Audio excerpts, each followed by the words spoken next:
Assalamu alaikum warahmatullahi wabarakatuh. Everyone, welcome back to another episode of the Islamic Calling Podcast. So today we're back with another live stream. I haven't done a live stream in a hot minute. So we have a special guest with us, brother MENJ. Let me bring him on. Here we go. Let me unmute him. Here we go. Bro, how are you? Yeah, I'm good, Alhamdulillah, but I'm a bit down with the flu. Yeah, so my voice may sound a bit different. Yeah, and I may be wheezing a bit because I have a running nose. Yeah, Yeah, yeah. This is basically a flu season. Everyone's getting cold, so yeah, you know, yeah, a bit difficult times for us. yeah. But so, how's everything? How's it? Everything with the family and everything? Yeah, everything's good. Some things I'm working on, not related to YouTube, but related to Hmm. apologetics as a whole. So I Hmm. have developed this website where I'm collecting PDFs. Okay, it's basically going to be article journals and books, like ebooks, basically of PDFs, where it's related to Muslim apologetics, and of course there are some things related to Bible criticism, Bible textual history, Bible early church history, etc. So I'm collecting all this into one place and Nice. uploading them to this website. So this website will actually be useful for those who are interested in the subject. Yeah. So you don't have to go all over the web looking for a certain book. You can just come to this website and use it and Oh, find the book nice. that you want. What's the Yes. name of the website? I'm not prepared to review it yet because it's not ready. It's not fully ready, but I will. You will be among the first to know Come that. on, bro. Let's give the Christians a nightmare. Yeah, that's the whole point of the site in the first place, right? So yeah, so it's yeah. So this is my plan, and also I have another website. This I think I have a Yeah, wiki project. Yeah, okay. yeah, yeah. Yeah. No, I yeah. heard that. So this wiki project I'm also developing, but it's still not ready at all. I don't think it will be ready even this year because I'm so busy with many things. So this website, this wiki will Hmm. document not only about Islam, but it also document things about Christianity, and it also document about it will profile the well-known Islamophobes, the characters, the nasty characters online, and give the Hmm. juicy details about them. Yeah, everything will be there. Yeah, Like David Wood, and he's hammering he's already all there. that. He's already in the database. So basically, but again, this is also a very niche specialist website. So it will only be useful for those in the field. So let's So say if you want to, yeah. it's basically like a criminal profile, right? Like criminal database. Yes, exactly. That's the idea. Yes, because Nice. Good idea. I like because that. I like that. yes, so that's part of the website. I mean, of course, there are articles about Islam, basic Islam, Yeah. fasting, prayers, etc. All that, of course, will be there. But at the same time, there will be a criminal database as well. So as you put it, yeah. Brother Doctor is here. Hello, brother. Assalamu alaikum, bro. How are you? Welcome to the stream. Uh, by the way, this brother is always here. By the way, my loyal subscriber. Yeah, he's also on my channel. So I think he came from your channel. He Alhamdulillah. he got he was introduced to me, I think, through your channel. Yeah, Yeah, yeah. he's also I active think on I mine. think the, Yeah. the the brother lives in Dubai. I think, bro, you live in Dubai, right? Let us know, inshallah. Oh, I don't know much about him because he's not really that active on my channel, but I do see him pop up from once in a while. Yeah. Yeah, yeah. He's here. Uh, most of my lives anyway. I think he's also a moderator. So anyway, the brother's from London. He says. No, he's from London. Okay. Nice to meet you. Interesting. A lot of Interesting. lot of Muslims in London, by the way. Yeah, That yeah, is yeah, a lot of apologists. All right, bro. yeah. So since we're talking about it, have you seen the kind of like the stream between Hijab and Daniel Haqiqatjou? I'll be honest, I haven't watched fully because I don't have the time. I'm working, Yeah, it's I mean, five I hours. did. Yeah, yeah, I know. It's It's a crazy. whole I mean, Netflix the show, bro. guy, each time Daniel makes a live stream, it goes like 5 6 hours. I mean, I Yeah, can't stomach that. Even my live streams, I only had one live stream where it lasted for 6 hours. The rest are all like 4 hours at the most, yeah, five at the most, right? So yeah, to yeah, go at six yeah. I hours mean, every single time you go online, wow, wow. So I didn't watch all of it. to To be answer your question, to be fair, I think the streamers like the most popular kind of like streamers and live streamers on Twitch Sneeko, and other places. I didn't Yeah, Ross. yeah, like Sneeko, Like they Mm. stream for like for like 3 to 4 hours, 5 hours. Yeah. Brother Yeah. Joe Buzz is here. Assalamu alaikum, bro. Walaikum salam. Walaikum Welcome to the salam. stream. Rahmatullah. So Mm. yeah, as I was saying, so a lot of the kind of like the big streamers, they Yeah. go for like 5 hours to 6 hours. That's It's kind of crazy. Yeah, I crazy. know. I mean, I don't live on the internet. You see, I mean, I probably 10 years ago I could do that, but Mm, nowadays I have other things on my mind, so I want to do other things. So, I mean, I mm, don't just spend time on YouTube. I have my life on PlayStation, on my books, mm, with my family. So yeah, there's no way I can stream for 6 hours non-stop mm, unless if there's something that something special, or if there's nothing that gets in the way. Yeah. mm. Not every time I go on online, obviously. Yeah. Yeah, no, to be fair to like the streamers, it is kind of like the job, so they have to do like 5 to 6 Yeah. hours stream, but Yeah. it's a But it crazy does job work for though. them. But it does work for them. You can see that it does work, and they're making a lot of money from that. Yeah. Yeah. All right. So in today's stream, inshallah, me and brother Amy and Jay will react to the discussion that happened between brother Daniel and Muhammad Hijab. I wanted to do Yeah. this stream because I thought a lot of the topics that they touched were interesting, and I Yeah. think it could be expanded upon because we have our own thoughts on these matters. So I figured that Yeah. this discussion would be beneficial. I also want to be completely transparent. I'm going to be completely honest with my opinions. I don't care if it goes against anybody. I'm just going to be honest. But that doesn't mean I'm not attacking anybody, whether it's Brother Hijab or Daniel or Jake or anybody. I'm just Yeah. gonna, you know, Yeah. because the thing is that this is how discourse Okay. work. Academic discourse. You have opinion from one scholar or apologist, then you have opinion of other people. And you take a look at different opinions and you see which one makes the most sense, right? Yeah. So this is a this part for the course. I mean, even classical scholars kind of like fought amongst themselves, so it's not a big deal. So don't think like Yeah. this is like Yeah. me starting like a fight or something. Anyway, so Mm. bro, what are your thoughts on like this whole beef between Daniel and Jake? Like your honest opinion. It's not just between Daniel and Jake now. It has already spread to Farid. Farid response is also involved now, and many others Really? are also being involved. Yes, yes, it's that bad. So right now there are three people involved: Jake, Daniel, Farid, and their supporters are also going at each other. And oh my God, it's a huge mess right now. Wait, so all this is happening on Twitter? I haven't even noticed this. Yes, yes, on Twitter. Oh, Yes, thank God, yes, yes. I'm completely away from Twitter. Yes, yes, it's happening on Twitter, and also I think it's going to spill over to YouTube soon. It's just a matter of time. Yeah, uh, yeah, but yeah. brother Farid never like gets into like controversies or anything like that. So you So think, right? That's what I thought as well. But now he's getting involved. Yeah, I mean that's exactly what I thought at first, and now he's yeah. getting involved. I can show you evidence from this. He's Can attacking Daniel now, and Daniel is responding, and then back and forth, and yeah, do you have it's some blowing of up. his tweets, like what he said, or because Sorry. honestly I don't know about like this beef on like. I have it in my phone, but yeah, if you want me to share with it, maybe later after the stream. Yeah, yeah. Actually, let's react to what's going on. Brother Doctor said it's very sad.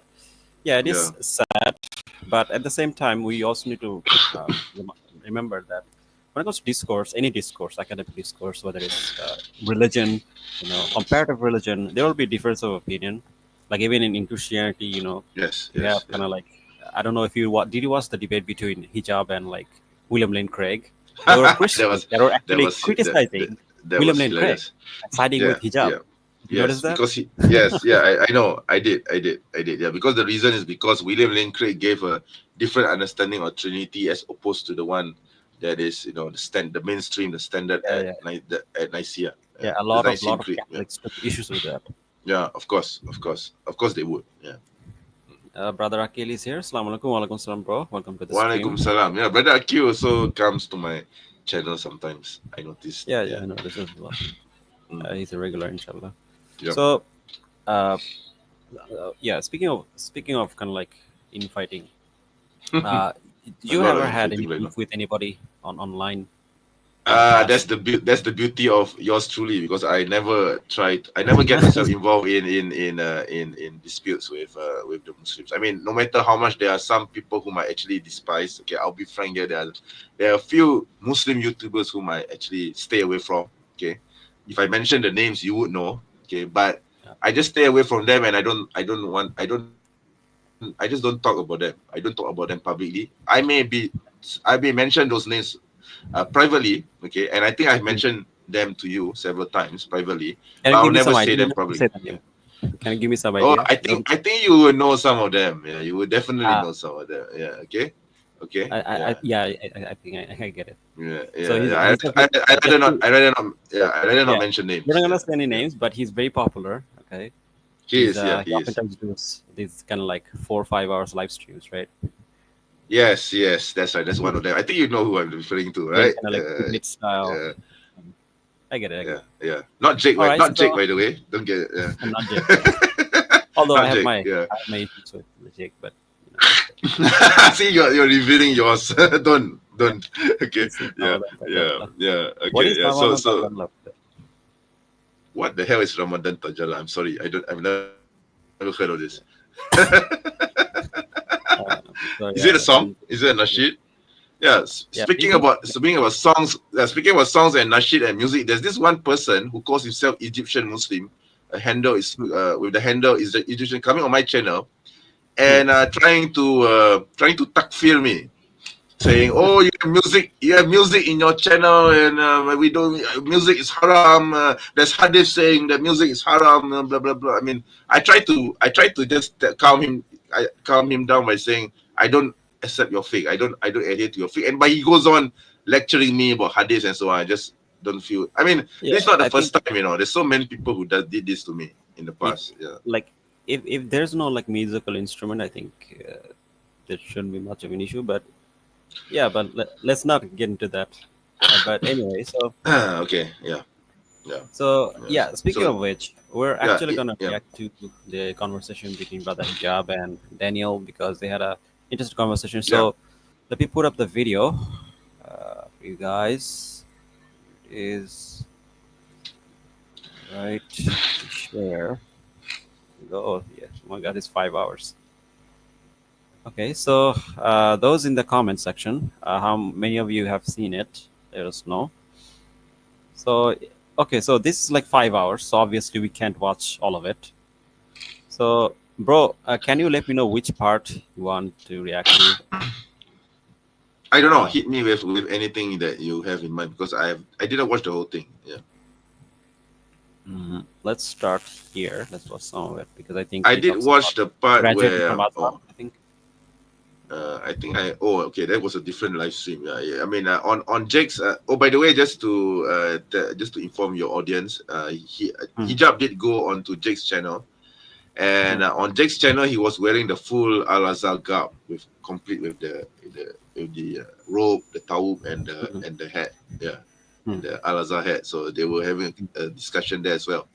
Yeah, hmm. yeah, similar Oh, to by the way, this. Yeah. speaking of which, did you see the fight between I am the Warner and that like Islamophobe? Oh, I think I told you about it. I enjoyed that. I Yeah, really yeah. did. I mean, personally, I wouldn't I advise enjoyed like it. fighting people. I know. I know that you disagree with it, but if I were in his shoes, I'll probably do the same thing or probably worse. Yeah, I mean, I don't know what he was thinking. I think the Christian or atheist guy, I think maybe he was just kind of like, The guy thought, okay, maybe this guy is tame that he wouldn't do anything in reaction to to what he hmm, says, so he tried to provoke him. So hmm. yeah, yeah. All right, so let's start the show. So- The I guess the thing that I want to start off with is you just took your exams. You completed your bachelor's from Azhar, mashallah, right? Yeah. I did. I've been doing this one because it was a bit difficult because I was struggling this. I was kind of juggling with the Azhar degree, which is obviously a distance degree because it's in Egypt. But I was doing it from the UK and the PhD at the same time. And I'll be totally honest, it was quite difficult. By the way, can you do like Azhar degree from like another country? Is that possible? I don't know. Honestly, I've never heard of it, but it may be possible. Maybe because hijab is an Egyptian, he probably has Hmm, Egyptian connection. It's possible that he may have done that. Yeah, yeah. Because in the past, you can. I mean, you need to go to Al Azhar in Cairo to do it. Yeah, you can do it long distance. Yeah. hmm. Yeah, I think maybe he did online. Yeah, Maybe yeah. possible. I think it's possible that things have changed now, and it's possible to do Mm. online. I don't know. But traditionally, yeah, you need to go to Cairo usually. Yeah, Yeah, I mean, yeah, but speaking of that, but like Azhar is a big deal. Like if you're yeah, graduating it from is. It Azhar, is. It is. It is. It is. If you have a degree from Al Azhar in Islamic studies, then you are definitely the one. brother Doc's holidays here. Yoi, salam alaikum, bro. Oh, salam Next alaikum, stream. brother. Yeah, I think he's also on my channel too sometimes. Nice, Yeah. nice. All right, so let's continue. I mean, By the way, just to give you guys an idea, we're just gonna be chill on this stream. There may be some heated moments here and there because there are some things I disagree with some of those brothers, but mostly it's gonna be a chill stream. So Yeah. we're just Yeah. gonna talk and we're gonna comment on it. Inshallah. Sure. I'm obviously doing it in the Arabic language. And each year there was like 20 examinations. And I had a small study group, me and a friend of mine called Musab, who also, congratulations to him if he's watching, were kind of like always studying and going through it. And honestly, it has leveled me up. And I found it difficult. It was very stressful. Every time there was an exam season in Azhar, it was always a time where I had to think in advance, time manage, and all those things. So I'm quite glad it's done now, to be honest. And yeah, it's nice to go through like a menhaj, like a proper. By the way, speaking of which, isn't Sneeko also like studying in Medina right now? Or like I haven't heard about it. I mean, I know that he said that he wanted to go to somewhere. He wanted to go somewhere and learn the religion, but I don't know whether he has done that. So is he really in Medina? that's what I heard. Oh, I mean, okay. I heard that he was going to Medina, Oh, but I wow. cannot If he, confirm. By the way, if anyone's watching, anyone in the chat, can you guys confirm if Sneeko is in yeah, Medina right now? Because I've yeah, heard yeah. What I conflicting know reports. is, yeah, what I know is, yes, he has given the intention of going somewhere, not necessarily Medina. It could be in Jordan or even Al Azhar, maybe to learn Islam, to Hmm. study, to become a sheikh, as he put it. Yeah, but Hmm. I don't know whether he has really gone ahead with that. Yeah. Yeah. If he did go to like Medina, then that's a big deal. That's very good actually, Yeah, especially yeah, for a that's good. I mean, new that's neighbor. good. I mean, Who's this popular? we are Yeah, going yeah. to have a new Sheikh Sneeko. Sheikh Sneeko. Yeah, Yeah, it's kind of crazy how like Sneeko kind of had this whole journey, and he finally chose yeah. the right I path. mean, I saw it from the beginning when he first knew about Islam. He was actually making some rather unsavory comments about Islam, about the Prophet, and then Hmm.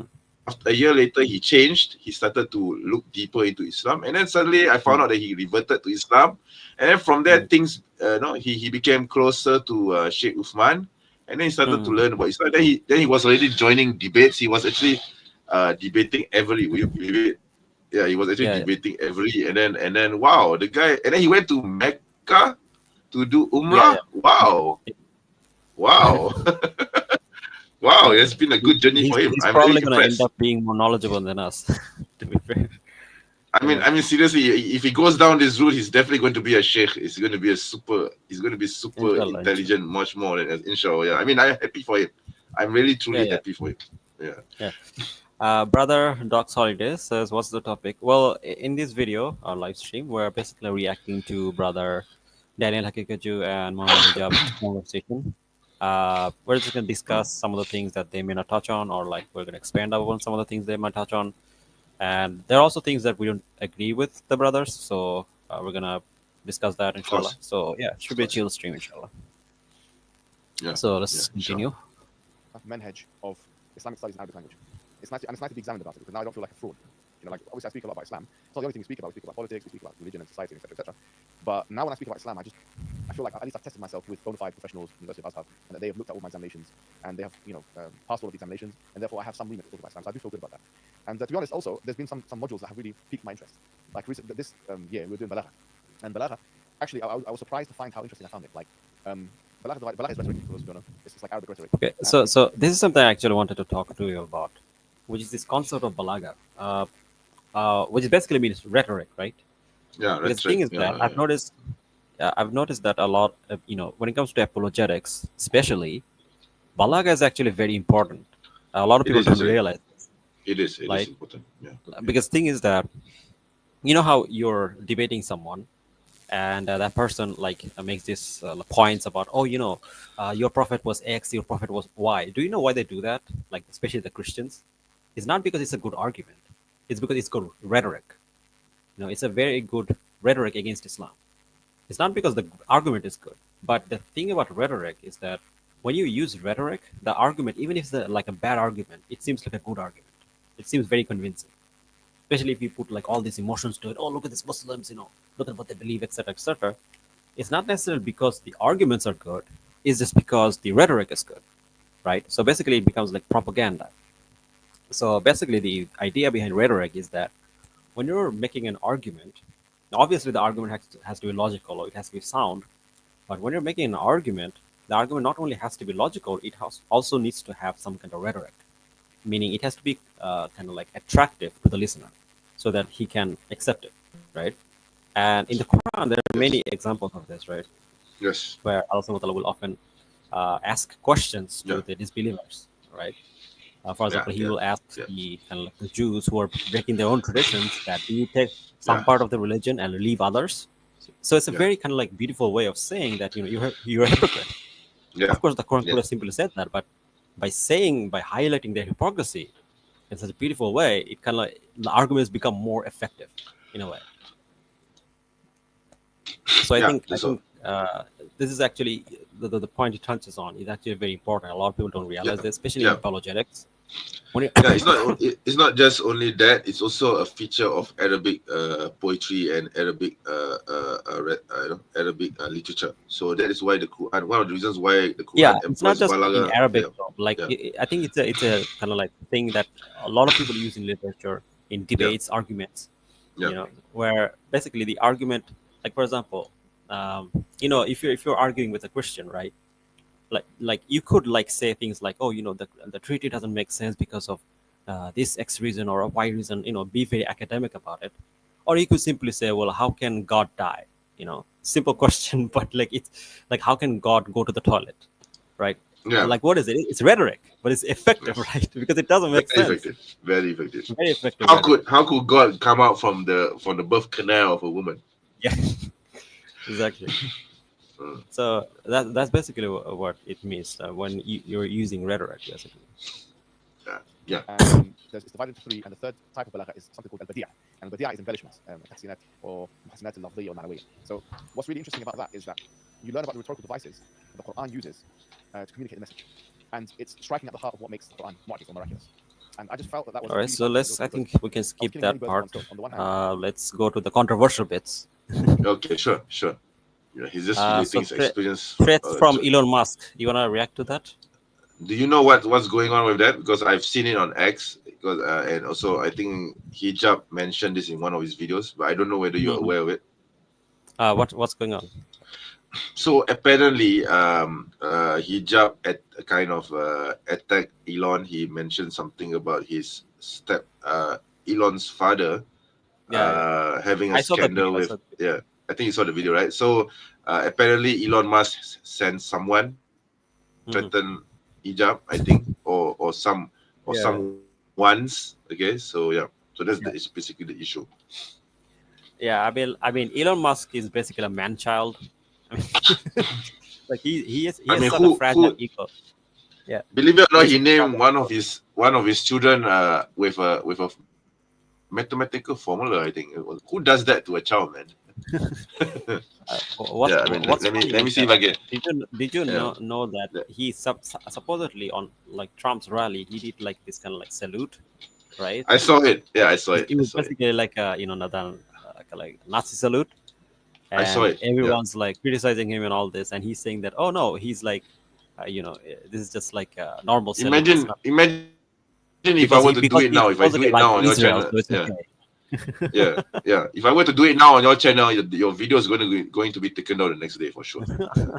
Yeah. So I would I rather mean, not like, do can it. you Yeah. imagine? So yeah, but it's crazy. Like all your I kind mean of the like things that he could get away anti-Semitic with. Yeah. I mean, it's all so your obvious that anti-Semitic things get yeah. It's so reduced obvious and that forgiven yeah. It's if so you're obvious like that it's a Nazi salute, and this guy is getting away with it. You see? So yeah, yeah, yeah, yeah, it's kind of funny. yeah. Well, in terms of your perception publicly, there's been a lot of feedback, you could say, from non-Muslims now, because you're getting So attention yeah, I from think people in like this your portion Morgan, we talk obviously, about you've it. been on the show several times. But also Patrick, that David covered you as well, and then you have someone like Elon Musk. So now let's talk about some of these issues, maybe starting with Elon.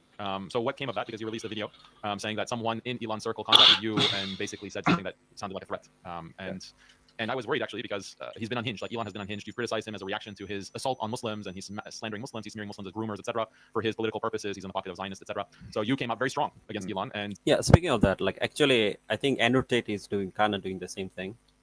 When it comes to the UK Muslims, he's been using kind of like this kind of like EDL rhetoric. I don't know if you saw it, but yeah. you not only you endanger your account, by the way. Like if you go after Elon, he's made it very clear that he will just delete accounts from it without any worry about public perception that he is just manipulating the platform for his benefit. He doesn't care. He just presses the delete button and suspends accounts. So going the way that you went after him, you threatened your account, but then news came that maybe there's even more than your account that's under threat. So can you tell us more about that? Yeah, so like I got this message from somebody definitely who's confirmed to be someone who knows Elon Musk and someone who Elon Musk knows, and they've appeared together publicly. And I'm sure that that's like I have no doubt. What is that, bro? You want to share? You want to share? Yeah, I want to share with some of Elon Musk's children's names with the audience. Yeah, you can see how unstable this guy is with the names that he gave to his children. He's going to mentally torture them for the rest of their lives. Okay, this Ezra and Strider is fine, but look at this. How do you pronounce this? What is that? Exa Dark Sidereal Musk. Yeah. Like, what does that mean? Yeah, I mean, why the name is like, okay, this one, yeah. Okay, this is his son. Mechanics. Yeah, it's his children's name. Okay, What? It's crazy. Yeah, look at this. He called his son Techno.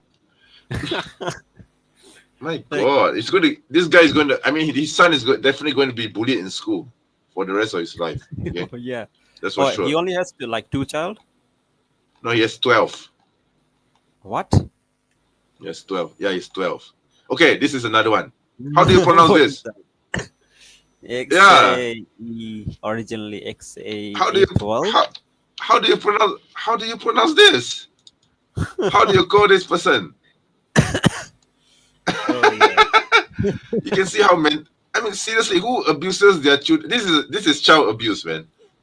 By naming your child like this, it's child abuse. Okay, you're going to get your son or your daughter abused in school. Yeah. Okay, without a doubt. They're gonna get emotional damage. Yeah. Emotional damage. Exactly. Yeah. So yeah.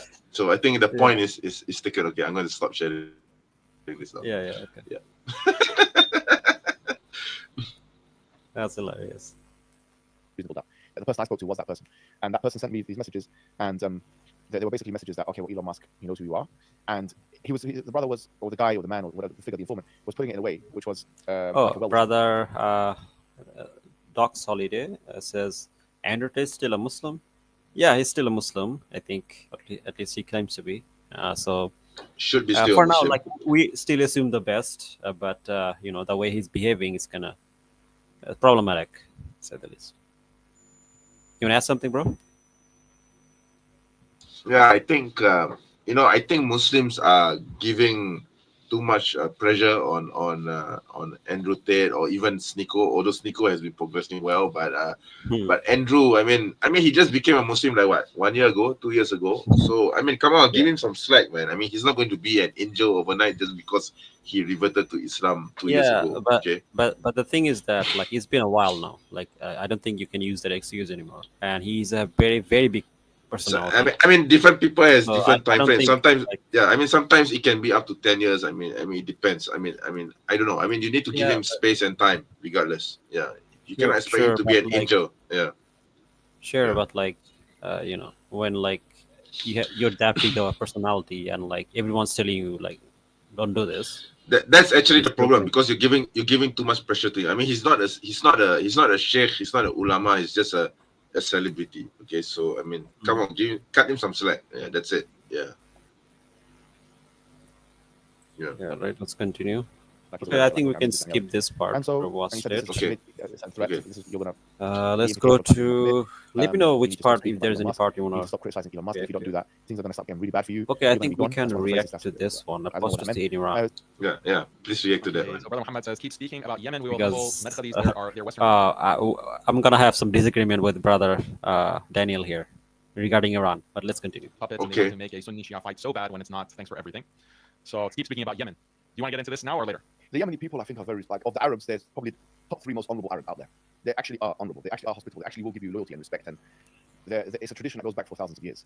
And for me, the Shi'is there are the least problematic Shi'is in the entire Muslim world. But the Zaydi Shia is the closest to the Sunnis. So I have a lot of respect for them, but they're obviously under the saytara of Iran at the moment. And I do believe Iran is trying to spread its tentacles and do its thing. And spread Shiism in a way. But it's ironic because in Iran itself, Shiism has gone down to levels which has never historically gone down. For By the way, speaking of which, are there Shia in Malaysia? They are, but they are underground, and officially we do not allow the Shia to operate in Malaysia. They are considered to be a deviant sect, and if anyone is caught to be spreading Shia teachings, they could be fined or jailed. Oh wow! Yeah, that Because also they're extends extreme. that also extends to Qadianis as well. So yeah. You guys are extreme. Where's the liberalism? I hope Where's the equality? but that's only on paper. On the practicality side, it's not really fully enforced. You see, because the Malaysian police are a bunch of scumbags. Okay, they're a Careful, bunch bro. of They gang might be mafia watching members. watching Yeah. the stream. I don't care. I mean, if they want to watch the stream, go ahead. I welcome them to watch this. So they are basically a bunch of gang members whose only highest qualification is from high school. Okay, even lower than that perhaps. And they are so corrupt, not just in terms of ethics, but also in terms of getting bribes. That when it comes to enforcement, they don't really do their jobs very well. They are more concerned about chasing popularity. Like, for example, there's this case, okay, involving someone slapping his wife. I mean, in public. Okay, it's a crime, right? I mean, you slap your wife in public. However, the police in Malaysia, their SOP should be, they can only arrest the person only if there has been a police report being made. That's the standard SOP. Okay, if there's no police report being made, they shouldn't or they couldn't get involved in such a matter. However, because this video of this man slapping his wife got viral, so popular, the police decided to arrest the person in question. Okay. So that being said, there has also been cases of high-profile individuals, like, for example, a former chief of police not only slapping his wife but beating his wife. There's also yes, beating his wife. Yes, there's also another case of the son of a minister, of a current cabinet minister, beating his wife, his pregnant second wife. Calling a gang of his members to come and beat his second wife because the second wife refused to get an abortion. And this wife made a police report against this son of a minister, a cabinet minister. You have to keep that in mind. And nothing was done against them. Nothing. There's no investigation. There's no arrest. There's no court indictment. Yeah. So you can see the difference. I mean, a guy slapping on the street, random. I mean, for whatever reason, okay, it's wrong. I'm not saying that you should. I'm not condoning slapping your wives in public. Okay, the guy slaps his wife once in public. He got recorded, and this guy was arrested within 3 days. Whereas the son of a cabinet minister, who has a police report lodged against him, as well as a former chief of police, who beat their wives and actually, got a lot of flack for that, was never charged or was never arrested. Yeah, so you can see the difference. Yeah, that sounds terrible.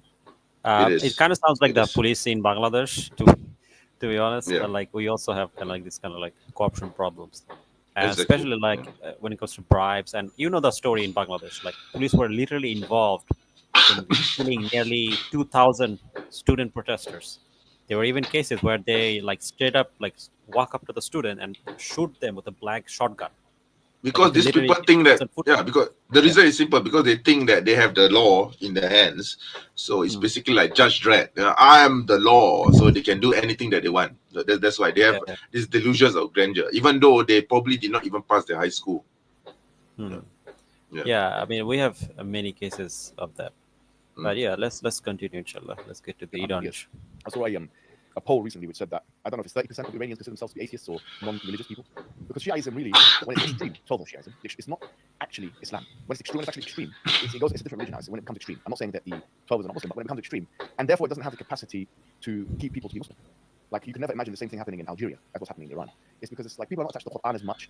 There isn't the emphasis, generally speaking, is not on the Quran, Hadith, and the life of the Prophet. The emphasis on the 12 Imams and these. Okay, so now to be fair to like Brother Daniel, he is Iranian, right? So he is gonna give Brother Hijab some pushback on this, but at the same time, I think we're gonna see the back and forth soon enough. But I'm just gonna clarify his position here, so people understand like where it's coming from. These kinds of rituals and these kinds of things. So that's why you're seeing apostasy rates at a very, very, very high level. And I've seen that statistic, but can we compare somewhere like Iran? But look at what's happening in Turkey, or look at what's happening in Saudi. Like you have these Shakira concerts, and you have OnlyFans in somewhere like Turkey. Yeah, but these guys are still Muslim. Like you go to Saudi Arabia and speak to the shop there, they're proper Muslim. Like you might have a couple of atheists here and there, but everyone's a Muslim. Like Saudi Arabia is a Muslim country. There's no question about it. 99%, 98, 97, whatever it may be. Also, another thing regarding what he just said there. First of all, the thing is that about Iran is that yes, there is a lot of problem of apostasy in Iran. As a matter of fact, some of the worst kind of like apostate and ex-Muslims are from Iran.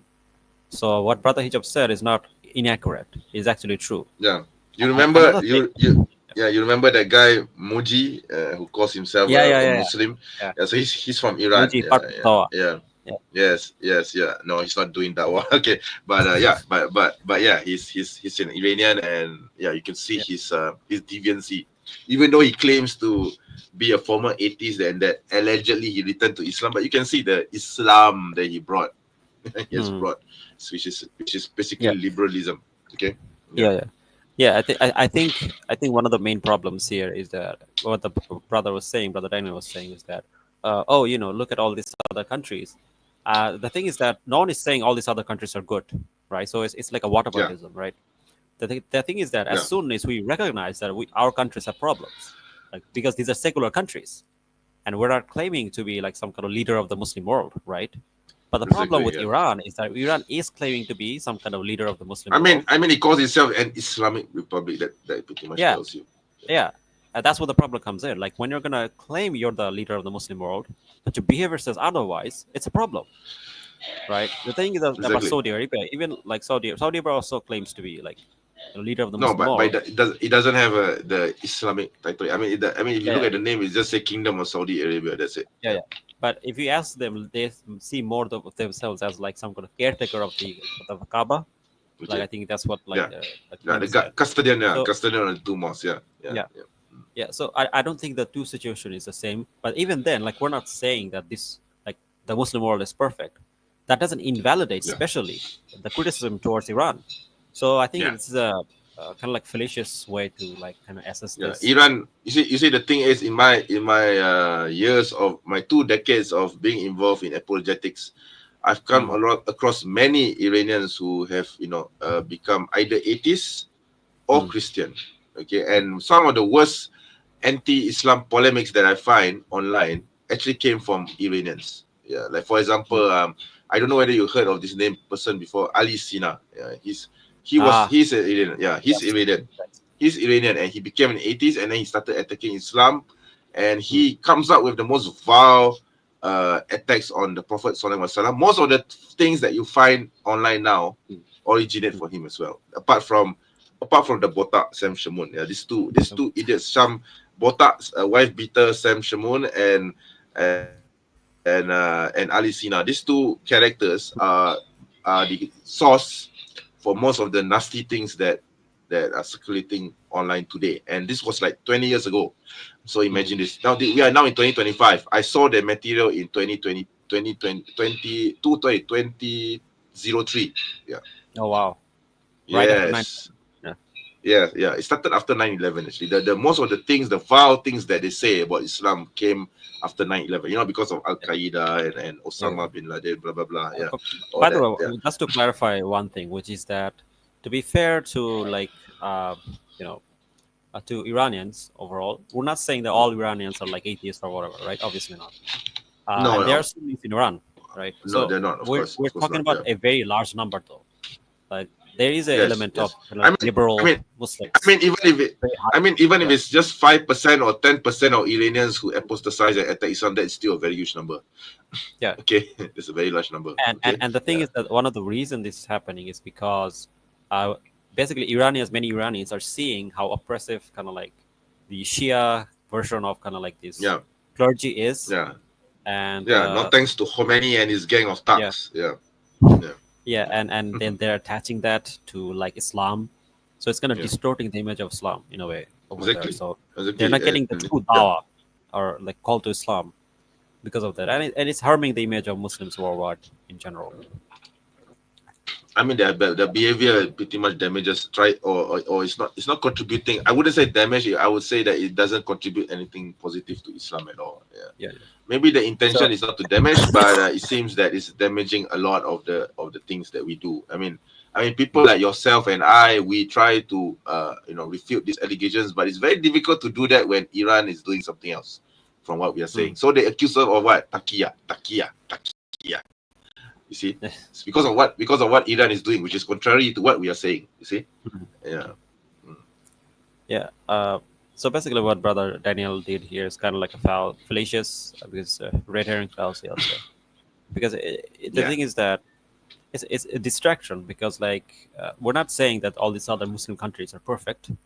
They have their problems, but when we're criticizing of course, Iran, that criticism is of course, valid. yes, Anyway, so yes. let's continue, inshallah. atheism is not rampant in Saudi Arabia. Like, it's not even Turkey is not like that. You cannot compare. Like, you know what I mean? It's Iran now. If you go on, even the Iranians I see, a lot of the guys Brother in my area, Michael Muslim Masbin is as well, here. they don't, Welcome, they're bro. not, and they're open. They're not even openly like they're Oh openly yeah, about he was like on he was on my Muslim. channel earlier. There's sort of anti-Muslim Oh, actually. A lot of big nice, contingents. nice, nice. I think Yeah, that the only other he's Muslim an nation he's a is like he's Albania. a he's a atheist for Or America. only Yeah, obviously Bosnia, like maybe Albania, maybe nice. Kosovo. But really, I've heard that there's Oh a wait, resurgence, atheist? in yeah, West he's an Asian atheist. nations. Yeah, Obviously, the reasons for it are a little bit different because obviously these Oh, countries are in Europe, and I think that there's a colonial influence and Westernization is happening, and it's a bit of a different reason. Whereas with Shiism, it's just deterred people. It's like since 1979, there's a strong positive correlation between apostasy in Iran and, like for example, the Pew Research study that was done in America, where it said like 20% of people apostate. Yeah, 25% of Muslims they claim. Whatever it was. he asked a question. What do you all yeah, sure. think about? Do you want to answer that, or do you want me to answer that? Yeah, let me answer that. What do you all think about the removal of Jews and Christians from Arabia? I don't think any Jews or Christians are being removed from Arabia. I do think Muslims are being removed from Arabia, especially from Palestine, and it's being done by Jews. Ethnic cleansing is happening over there in Gaza, especially. I don't know if you saw the news. I talked about it in my last video, I where mean, nearly there, I'm 600 yeah. I mean, daily. there are a lot of Jews and Christians in Jeddah anyway. So in Jeddah, Yeah, in Riyadh. So and, yeah, and and the the current crown prince of Saudi is hmm, trying to bring in a lot of foreign capital, foreign investment. So they are allowing all kinds of things, which I believe involves Jews and Christians. So I don't hmm. think there's any thing involving the removal of Jews and Christians from Arabia at the moment. Yeah, yeah, especially. And another thing is that there's like a whole history of Jews leaving the Middle East, and it has nothing to do with them being kicked out. It's mostly Yeah, because a lot of political conditions.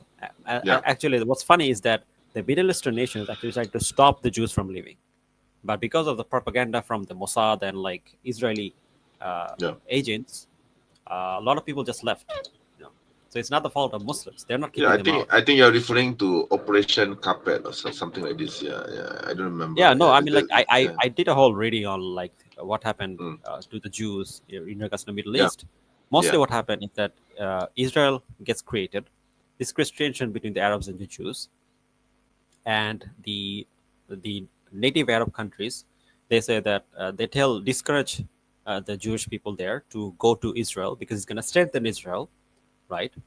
And yeah, amongst this, the Mossad obviously starts propagandizing the local people, and there are also a lot of riots and whatnot. Then eventually, what happens is that a lot of people end up leaving anyway. So it's not like they're being kicked out. Mostly they're just left on their own because of the propaganda. But regarding what we're saying about Jews and Christians, they weren't kicked out. There were many Jews and Christians in Syria and other places. Omar removed them. Omar other didn't remove them. That's mostly Islamophobic propaganda. If you're talking about like what they removed from like the Mecca and Medina, then yeah, some of the tribes left that area. But again, like there's like a whole context to it. Like they lost the war, there was a treaty, but they were basically moved from one area, then Yeah. relocated in another area. That's Yeah, basically they violated the treaty and they were expelled from Medina, but they weren't removed. And eventually, after a while, after several decades, they were allowed back into Medina. In fact, yeah, resettled. Yeah. also like if you have issues with like this, then you should have issue with Rome. There's no mosque in Rome. Like no one other than Christians are allowed to live in Rome. You mean the So Vatican, right? yeah, Vatican. Vatican, That's what I meant. Vatican. Yeah, Vatican. yeah. The Jews of Khyber. There's a whole history of Jews of Khyber. Yeah, Jews of this is Khyber a was whole born on the different topic Muslims. entirely. Yeah. Yeah. So yeah, we're gonna move on from that. Let's continue. Yeah. Well, a lot of it was actually they spoke to Iranians. Yeah. It was a disproportionately high number of Iranians in that study, which is why that study is actually fraught with inconsistencies and problems because there's not that many Iranians in the Muslim population, and it's not a good study at all. I don't think there's that much apostasy in America, but in Iran there's a huge number of apostasy. And so if you've got these, the Shia Muslims, 12 Shia Muslims in Iran, and you don't even see this level of apostasy in Iraq, like it's another like half of the country is Shia. It doesn't matter if the Vatican is small or big. Like Mecca and Medina is not that big either. But the point is that the logic Yeah. stands. Like it's still I consistent. mean, a Muslim prayer musalla is not that big. It can be even the size of my room. Yeah, it can still be a musalla. It can still be a prayer hall. Yeah. As you- Point is that Muslims cannot go there, and Muslims cannot go to a lot of religious places, right? There are many Hindu and Buddhist places that Muslims are not allowed to enter. So it doesn't really matter because if some place is considered holy, Yeah. then you have to respect it. Yeah, actually, on that note, do you know that non-Muslims are not allowed to enter Medina? Yeah, I saw that. Yeah. Personally, like I think that's not right, especially because this decision is against what the campaigners decided. Yeah. But it's up to the ruler. Yeah. I mean, yeah, and I think Medina is fine, but not Mecca. As long as they don't, as long as they don't allow, the disbelievers to enter Mecca, is fine. Yeah. It's gonna- Yeah, but you don't see that many people leaving Islam altogether. I think it's something to do with the psychology of the government. People hate the government and they associate the government with Islam, and therefore they hate Islam. They think that is Islam. Khomeini is Islam. Khamenei is Islam. Sistani is Islam. And so when they see it and the brutalization and these kind of things and whatever, they say we don't want anything to do with that. We would rather be like the Westerners. And I think that whole resentment culture is what's causing a lot of people to apostate in Islam. But No, I I do agree. Like I think it's a combination, as you mentioned, that you have Shiism itself that doesn't inculcate necessarily the same kind of strong faith and religious identity that Sunnis have. I think that's definitely a part of it. But I wouldn't characterize the general Iranian society as extreme Shia. If anything, they're more like Ikhwan type, where it's in the sense of like a more liberalized Islam. Like they believe in feminism, they believe in liberalism, they believe in these kinds of things, but they have a Muslim identity. I actually wouldn't put them in. Again, like who said Omar Radhanat banned them from coming to Mecca or Medina? He never banned them. Like they were removed from one place and then they were settled in Jerusalem. That's what happened. They were never banned. They still lived in the Muslim land. But anyway, let's continue. In like extreme, like using that. Like, but I know this sounds like a bit conspiratorial, but if you look at the history, I know this sounds like if you look at the history of Shiite empires and their interaction with Sunni empires, there is almost no. I mean, there are too many examples of Shiites attacking Sunnis. And let me give you a factual statement, and I don't think this can be disproven. Yeah, I don't think Shiites have ever expanded into Kafir land. I don't think there's been one single Shiite empire that's ever expanded to Kafir land. Sunnis have only expanded to Kafir land, disbelievers land, and Shiites have been way more concerned for all of history of expanding to Sunni land. In fact, that's 99% of what they've done. In fact, maybe even 100%. I don't know one example of a country which is majority Shiite empire going into, a Kafir land and trying to expand it. Because I think what it is, you mentioned Ikhwani, but I think it's more to do with why should we need to first conquer Islam before we think about conquering outside of Islam. There's a bit of that going on. So I don't know. I'm always skeptical about Iran because the history, you can't tell me now. All right, bro, you keep talking about irrelevant point. Like we're not gonna respond to it. If you keep spamming the comments, I'm sorry, but I'm going to ban you. So this is the last warning. We're talking about a completely different topic here. Now, that after all these hundreds of years, thousands of years of Islamic history, and there's so much of that going on, that now Iran has taken to a principal stance with the Palestinian people and stuff. I think they're just trying to continue the same project of the same empires, the Safavids and this and that, and all these empires that came before the Shia. I mean, for your statement, like to. By the way, speaking of West, bro, you said that there's no Shia in Malaysia, right? I mean, officially no, but they do exist. Okay. Yeah. Yeah. Yeah. Sure, bro. He said he's gonna go to the gym, no problem. Okay. be understood or to be meaningful, we have to have like a baseline. So which one of these governments in the Middle East do you trust? That you don't trust Iran, okay, but do you trust like the Egyptian government, the Saudi government, the UAE government? I don't trust Like which government do you trust that Iran is somehow the exception that you don't? Because all of these countries spread their influence. All of them are operating under realpolitik. I don't trust the Iranian people. That's how I'm making it clear. I think the Iranian people are the ones. Look, first of all, there's a lot of racism in Iran, especially anti-Arab racism. It's very well documented. You're saying that they're atheists, right? You're saying that they have high. Okay, so this is another point that he kind of like brings up, which is that, oh, why are you singling out Iran? Now, I understand why Daniel is saying this. He's an Iranian himself, so I understand like having some emotions about your home country. But the thing is that what you need to realize is that like there's a difference between the Iranian government and the Iranian people, right? So criticizing the Iranian government doesn't mean that we're against Actually, I the don't Iranian think. people. Actually, I Yeah. don't think Daniel identifies himself as Iranian. I think he identifies himself as Persian. So I presume that he does have relatives in Iran. So that's where his emotional connection is. I mean, he's definitely not going to consider himself Iranian because he's totally Americanized. He was born and raised in Texas. So I would say that, and also, he's not only that, he's also Sunni now. So he's definitely quite distinct from his relatives. But however, that being said, he would still probably have some, familial connections with those or relatives of his who are probably in Iran and elsewhere. Yeah, so maybe that's the reason. Yeah, and who are probably still Shia. Yeah. Yeah. Brother Doc says, bye, bro. Why? Yeah, we're just getting started. No worries, bro. I can come back later, inshallah. But yeah, let's continue. high apostasy rates because they're dissatisfied with the government. Yeah, so the people, so they're both like atheists, but they also. There's this kind of like anti-Arab rhetoric, and there's also this kind of like so there's anti-Arab behavior, racism in Iran with the Shah, with the people themselves, and then you have the atheism. I don't think these people, the 80 million odd people in Iran, are going to have the motivation to save the people of Palestine. They don't. The They people. do. Like the polling shows that they're extremely in support of Palestine.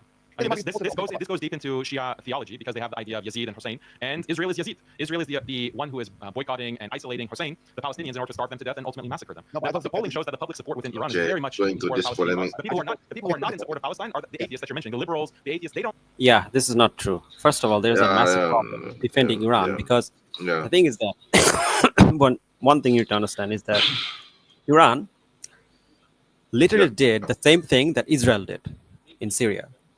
Like they literally did the same thing Israel did. Just to understand the scope of what they did, I'm gonna show you guys some link. Okay. Yeah. And let's first go to this kind of like Washington Post. Iran first was heavily involved in the bombing of innocent civilians in Syria. Let me share this so that you guys understand what I'm talking about. And if you read the Washington Post, let me share this. Here we go. Iran's involvement in Syria is costly. Here's why most Iranians support it. So this is an article from Washington Post. According to the article, on September 27, thousands of Iranians attended the funeral of Mohsen Hojazi, an Iranian soldier who was captured and beheaded by the Islamic State. He was hardly the first Iranian casualty in Syria. As the head of Iran's Martyrdom Foundation among a few months ago, the death toll among Iranian forces has passed 2,000 despite the high release. 2016 polls suggest that Iranians' public support for the military involvement has remained strong. They're talking about Syria. What explains the continued support? My research suggests that religious motivation, strategic calculation, and efficient use of troop deployment have convinced a majority of Iranians of the need for their nation's involvement in Syrian civil conflict, meaning defending Assad, right? So majority of Iranians support defending Assad. This scumbag that's killed nearly 200,000 innocent civilians, bombed them to pieces. And the thing is that it's not that they're saying that, oh, we're only against Daesh, which understandable. Okay, obviously everyone hates Daesh, but the thing is that they're not just talking about Daesh. Like the overall the way that the war was carried out, like it took out a lot of innocent civilians, and they didn't, not at one point, I'm not saying everybody, but most of the Iranians, they didn't have an issue with this. It's not like they went out in the street and said, "Oh no, we're against all this kind of like killing of like and supporting Bashar al-Assad, who's clearly a genocidal maniac." No, they're supporting it. They're supporting it. So it's not the case that most Iranians support Palestinians. Okay, fine, but they also supported Bashar al-Assad, who's committing basically an ethnic cleansing against Yeah. his own people. So like, what's the difference between them? Then what did Israel do wrong? You know, Actually, I mean, like, I should point out that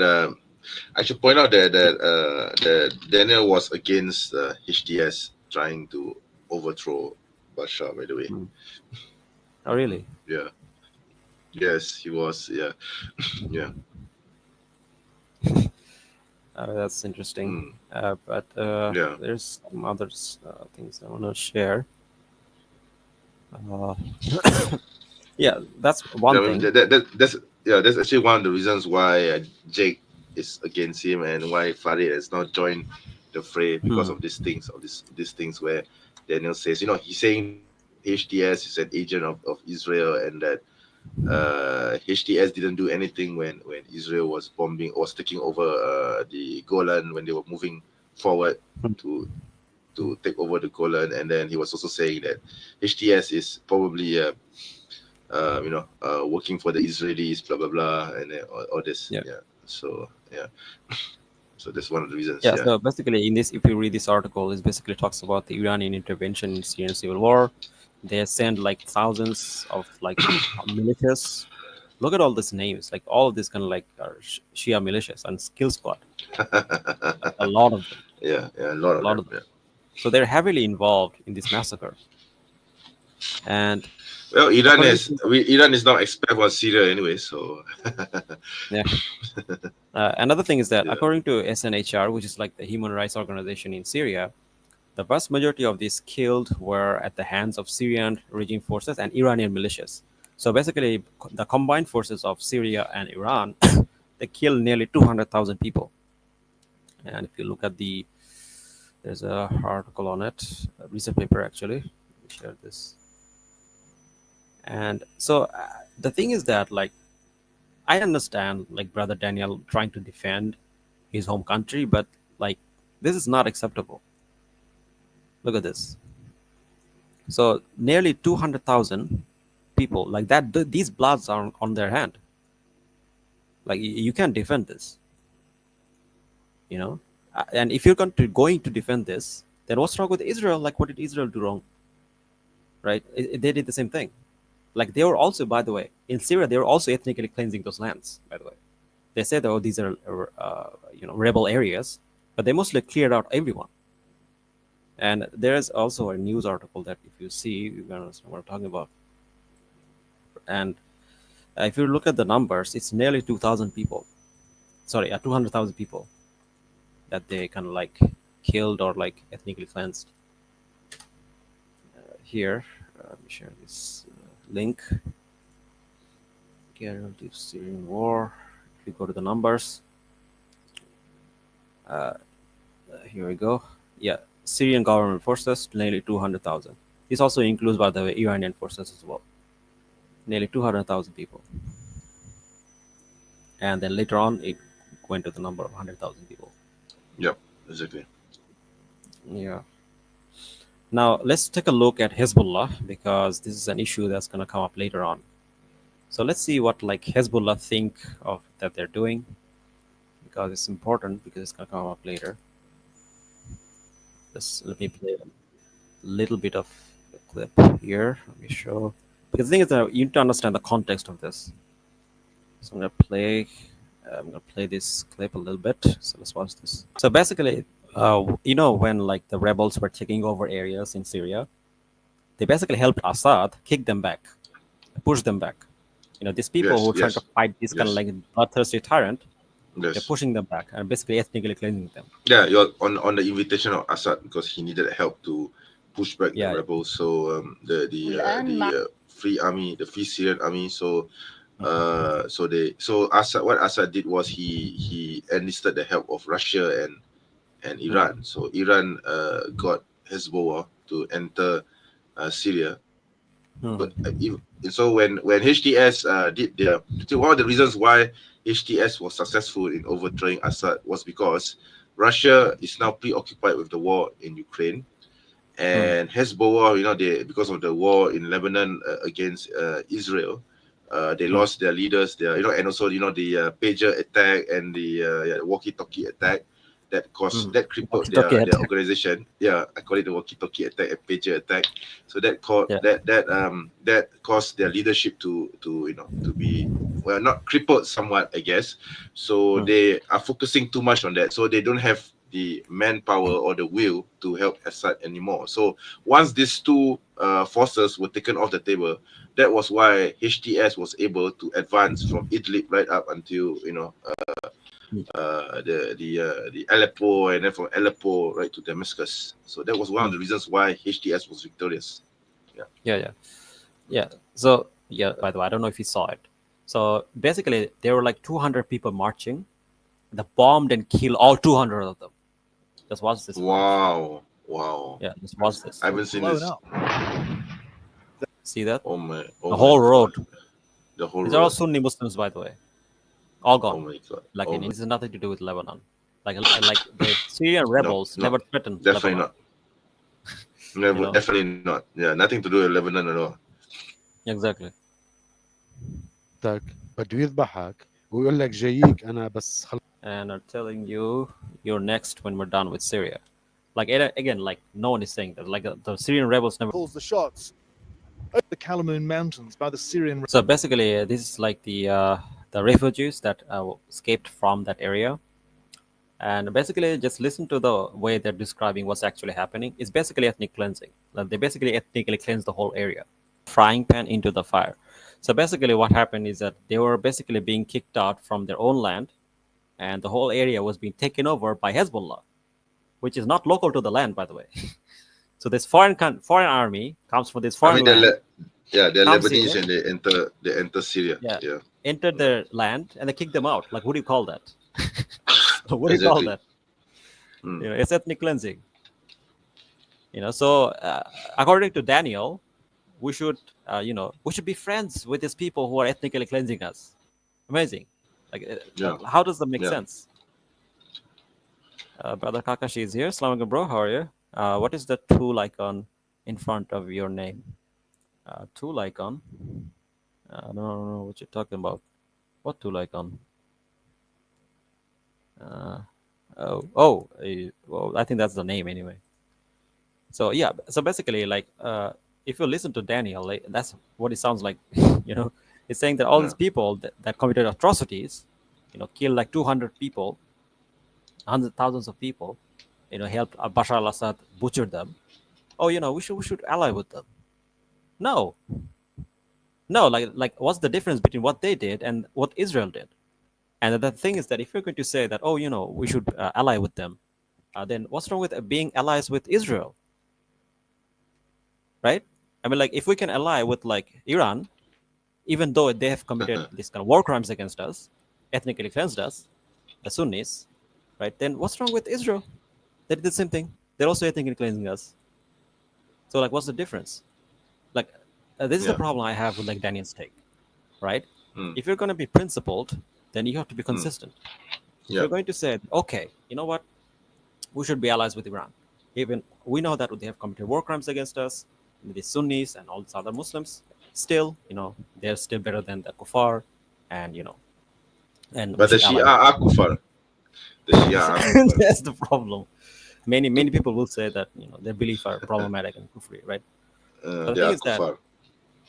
if you're going to say that, okay, these people have committed these war crimes against us, we should be allies with them, then why can't like all these other countries like Saudis and the Gulf countries, why can't they say the same thing and say that, yeah, we should, I know Israel has and America has committed war crimes against us, but still, like, it's still better than like Russia and China. I think that's the logic that Saudi and the Gulf countries are using in order to justify their normalization with Israel.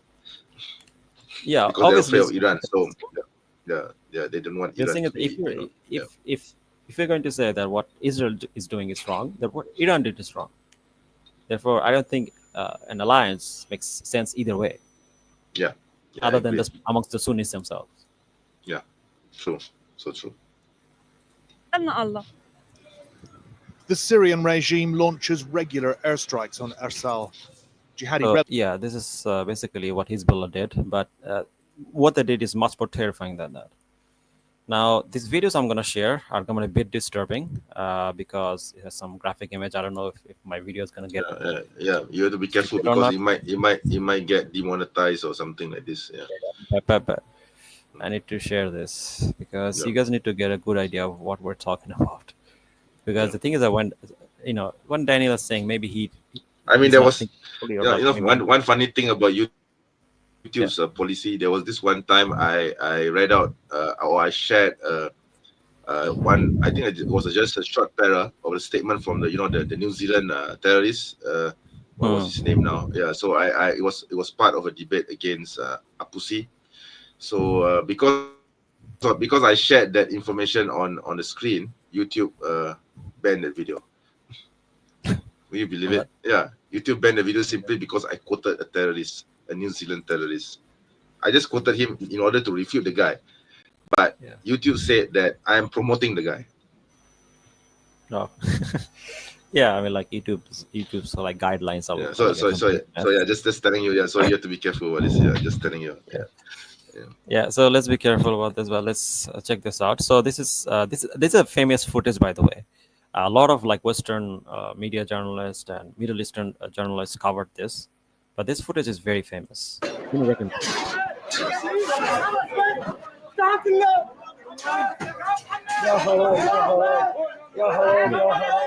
what?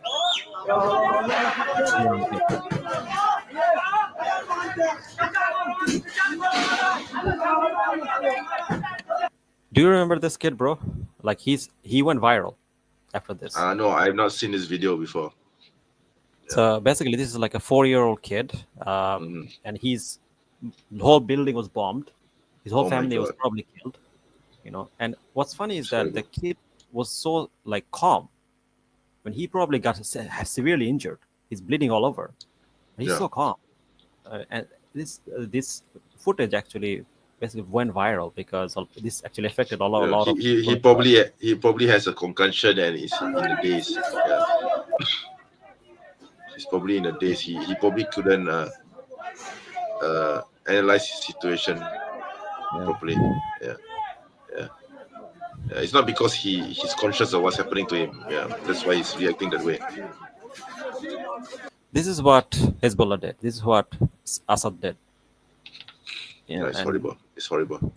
And you guys want to be friends with them? Yeah, it's Daniel, not us.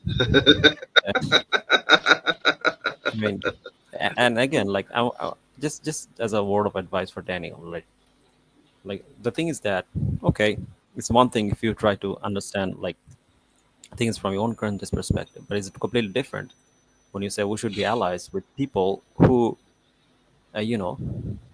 who has a habit of like bombing and killing civilians. I mean, just look at this footage. Like, what's the difference between this and what's happening in Gaza? Yeah, like what's the difference? Yeah. Like, Daniel, can you explain it to me? What's the difference here? Yeah. I mean, I can tell you that Syrians are actually happy that Hezbollah has been kicked out of Syria. Yeah.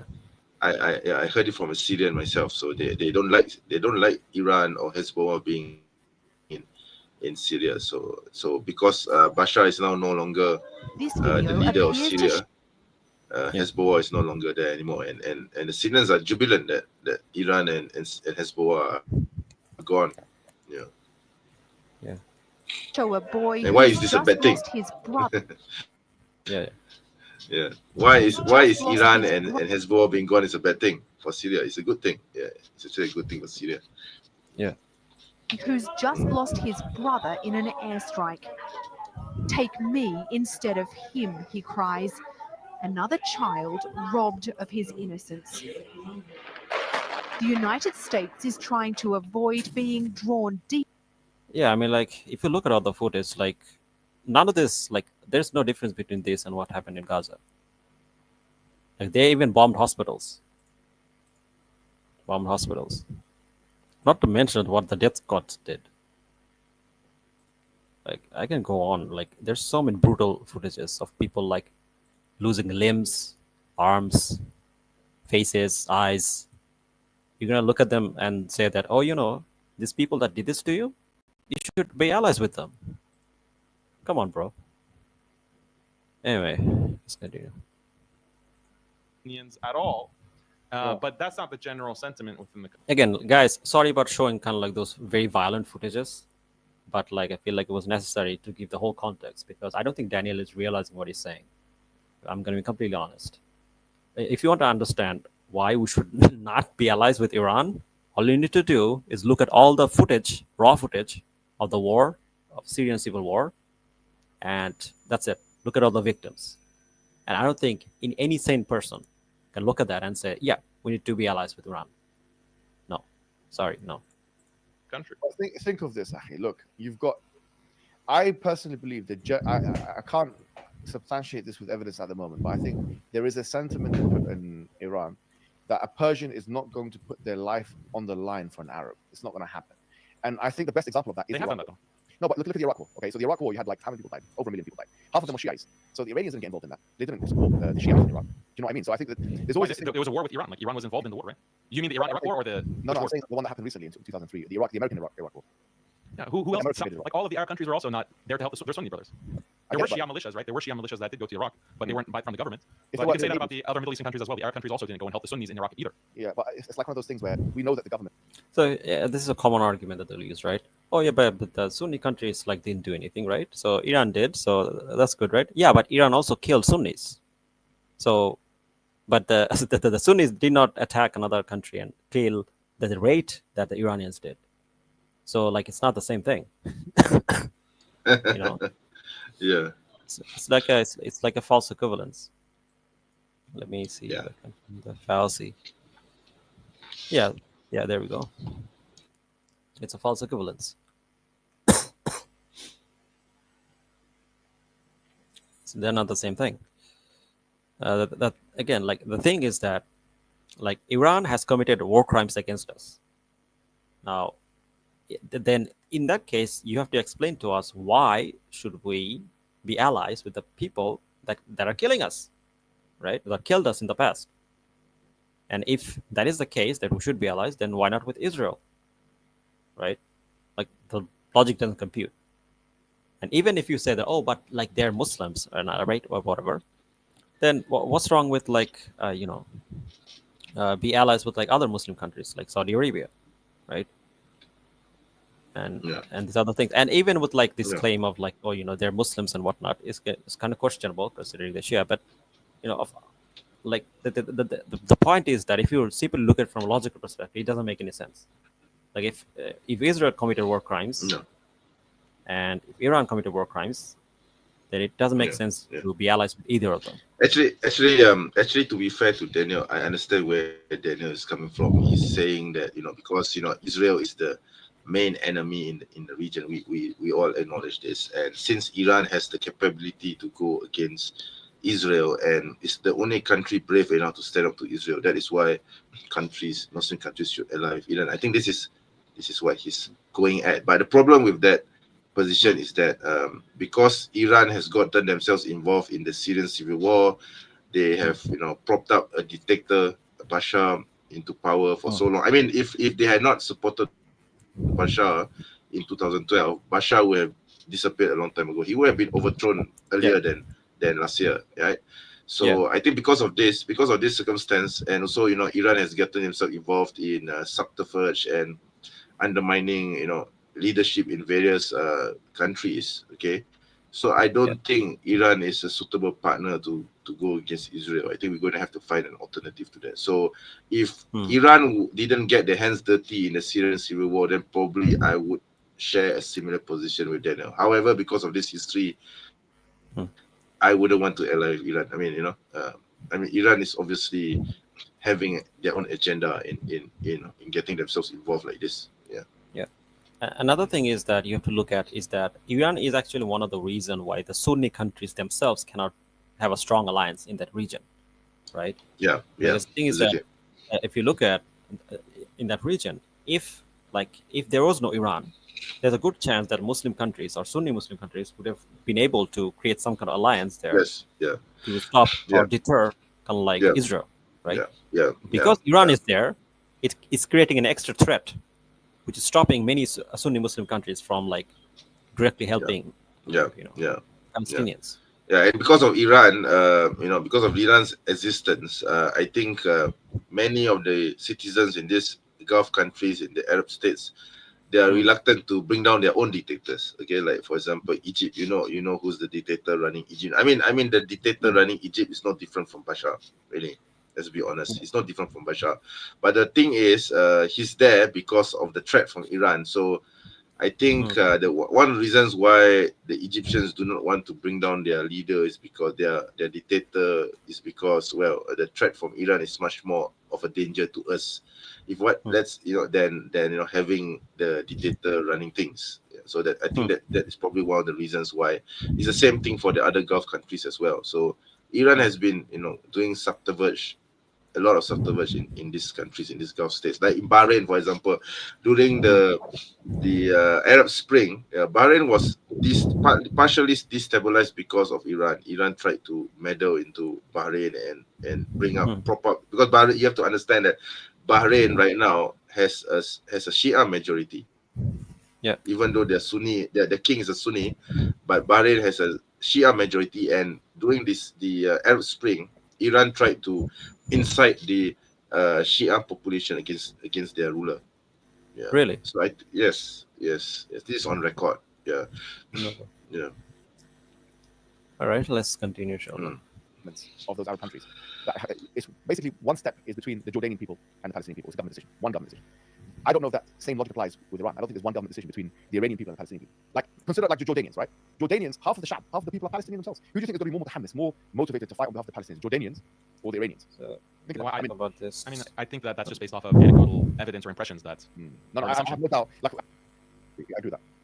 Okay, well, I'm sure this issue is going to come up more, so let me go to the next one. Let me actually try that. Let's see. Immortal Technique says Trump proposed that Palestinians leave Gaza and go to Jordan and Egypt so they can use Gaza as real estate over bodies of our Muslims. Thoughts on that? Yeah, it's like the ethnic cleansing thing. They're trying to do it, trying to ethnically cleanse the Palestinians. But Oh, by the way, speaking of which, what are your thoughts on like what Trump said on Gaza? Oh, yeah, that's an interesting subject.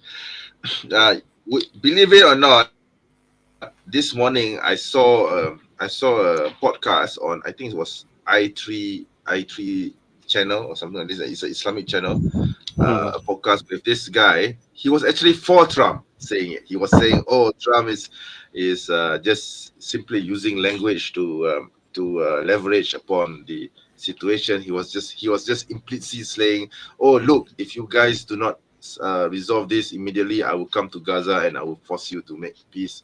Blah blah blah. So I think honestly, I don't think Trump is that intelligent to maneuver his way through such rhetoric, in geopolitics, because you have to admit, you have to say one thing about Trump. Trump is dumb. Okay, he doesn't know anything about geopolitics. He just goes with populism, and he rides on the wave of dissatisfaction by Americans because of the situation involving the woke culture. Because you see, you have to understand one thing about the Democrat Party, the party that was ruling America before the Republicans have took over.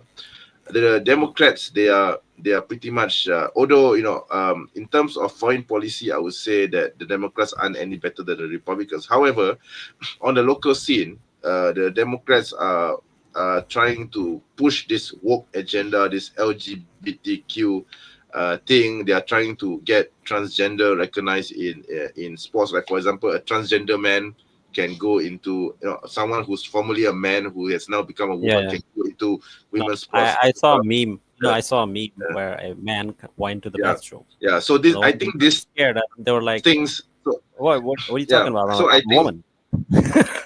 So exactly. So these things I think have pretty much jarred the American society, at least a large chunk of them.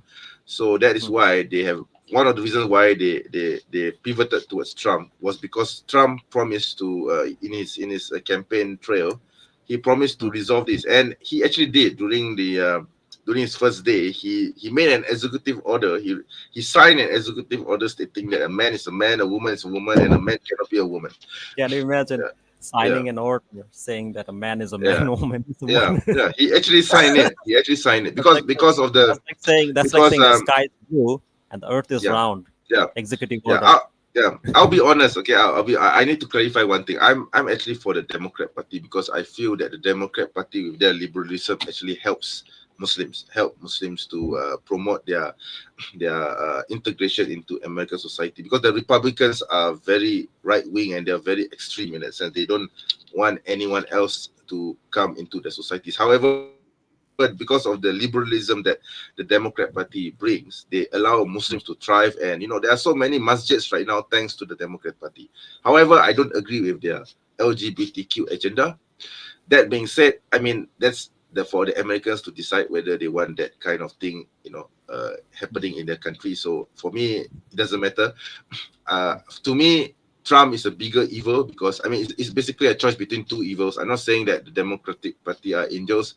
However, if you compare that with the Republicans and Trump, you can see what Trump is doing now. He's saying that he wants to go into Gaza. He wants to build rebuild Gaza to make it like the Riviera of the Middle East. I mean, this kind of rhetoric is obviously comes with colonialist intent. And who do you think is going to stay in those places where he develops and turns into a Riviera of the Middle East? It's not going to be the Palestinians. It's not going to be the Palestinians. Yeah. So, by the way, those in the comments, let us know your thoughts. But let's Yeah. The thing is, the way the Egyptian government's going to think about it is in their own interest, and the number one concern they have is of anything that threatens their rule.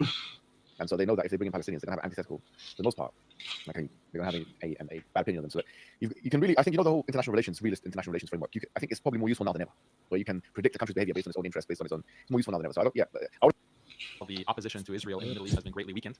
We can acknowledge both realities, and people will take offense, and they've attacked me relentlessly for this actually, because they say that, well, if you acknowledge that, how can it not be true?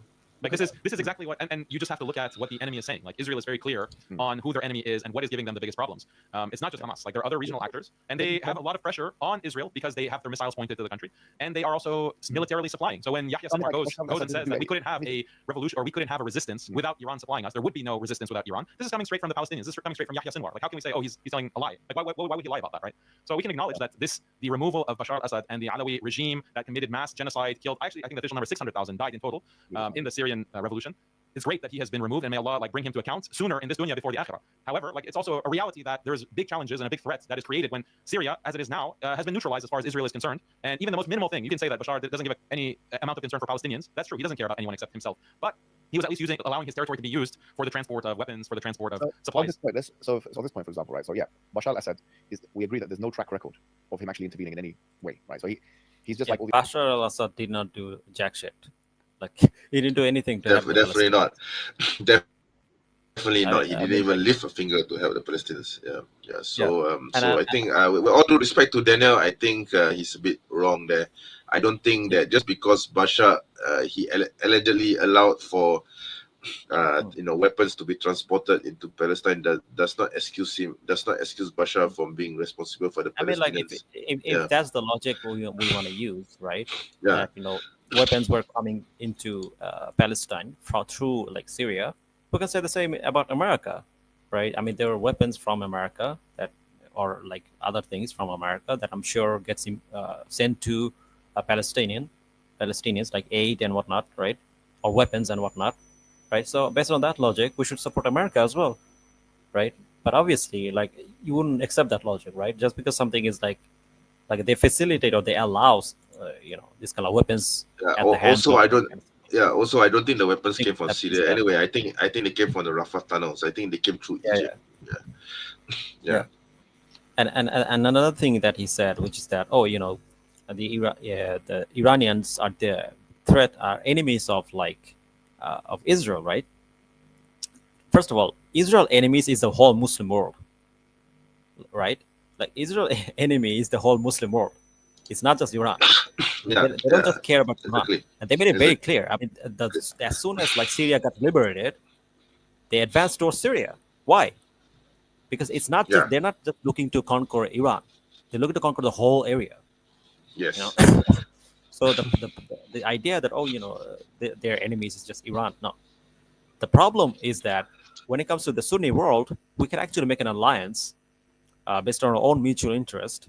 But when it comes to Iran, we cannot make an alliance based on interest because we have conflicting interest, right? And on top of it, Iran has committed crimes against us. So did Israel. So in this case, like it makes no sense. It's like saying that, these people has stabbed my family member, and this guy also stabbed my family member. But for some reason, I should be friends with this guy who stabbed my family member. Yeah, Instead of because he happens to be a Muslim, and the other guy who stabbed my Yes. family member is not a Muslim. yeah, and not even Muslim, but say like, he looks like he has similar face to me, or he has similar hair, or something. Something like that. Okay, or same ethnicity. Yeah, same ethnicity. Yeah. Brother Rakus, I have to say bye now. No worries, bro.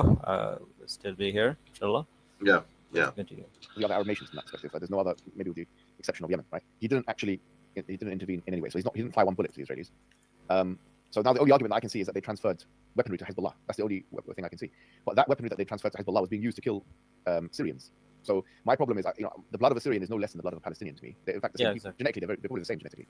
So my issue is, okay, so why do we want to? I don't even want my resources to go to Hezbollah.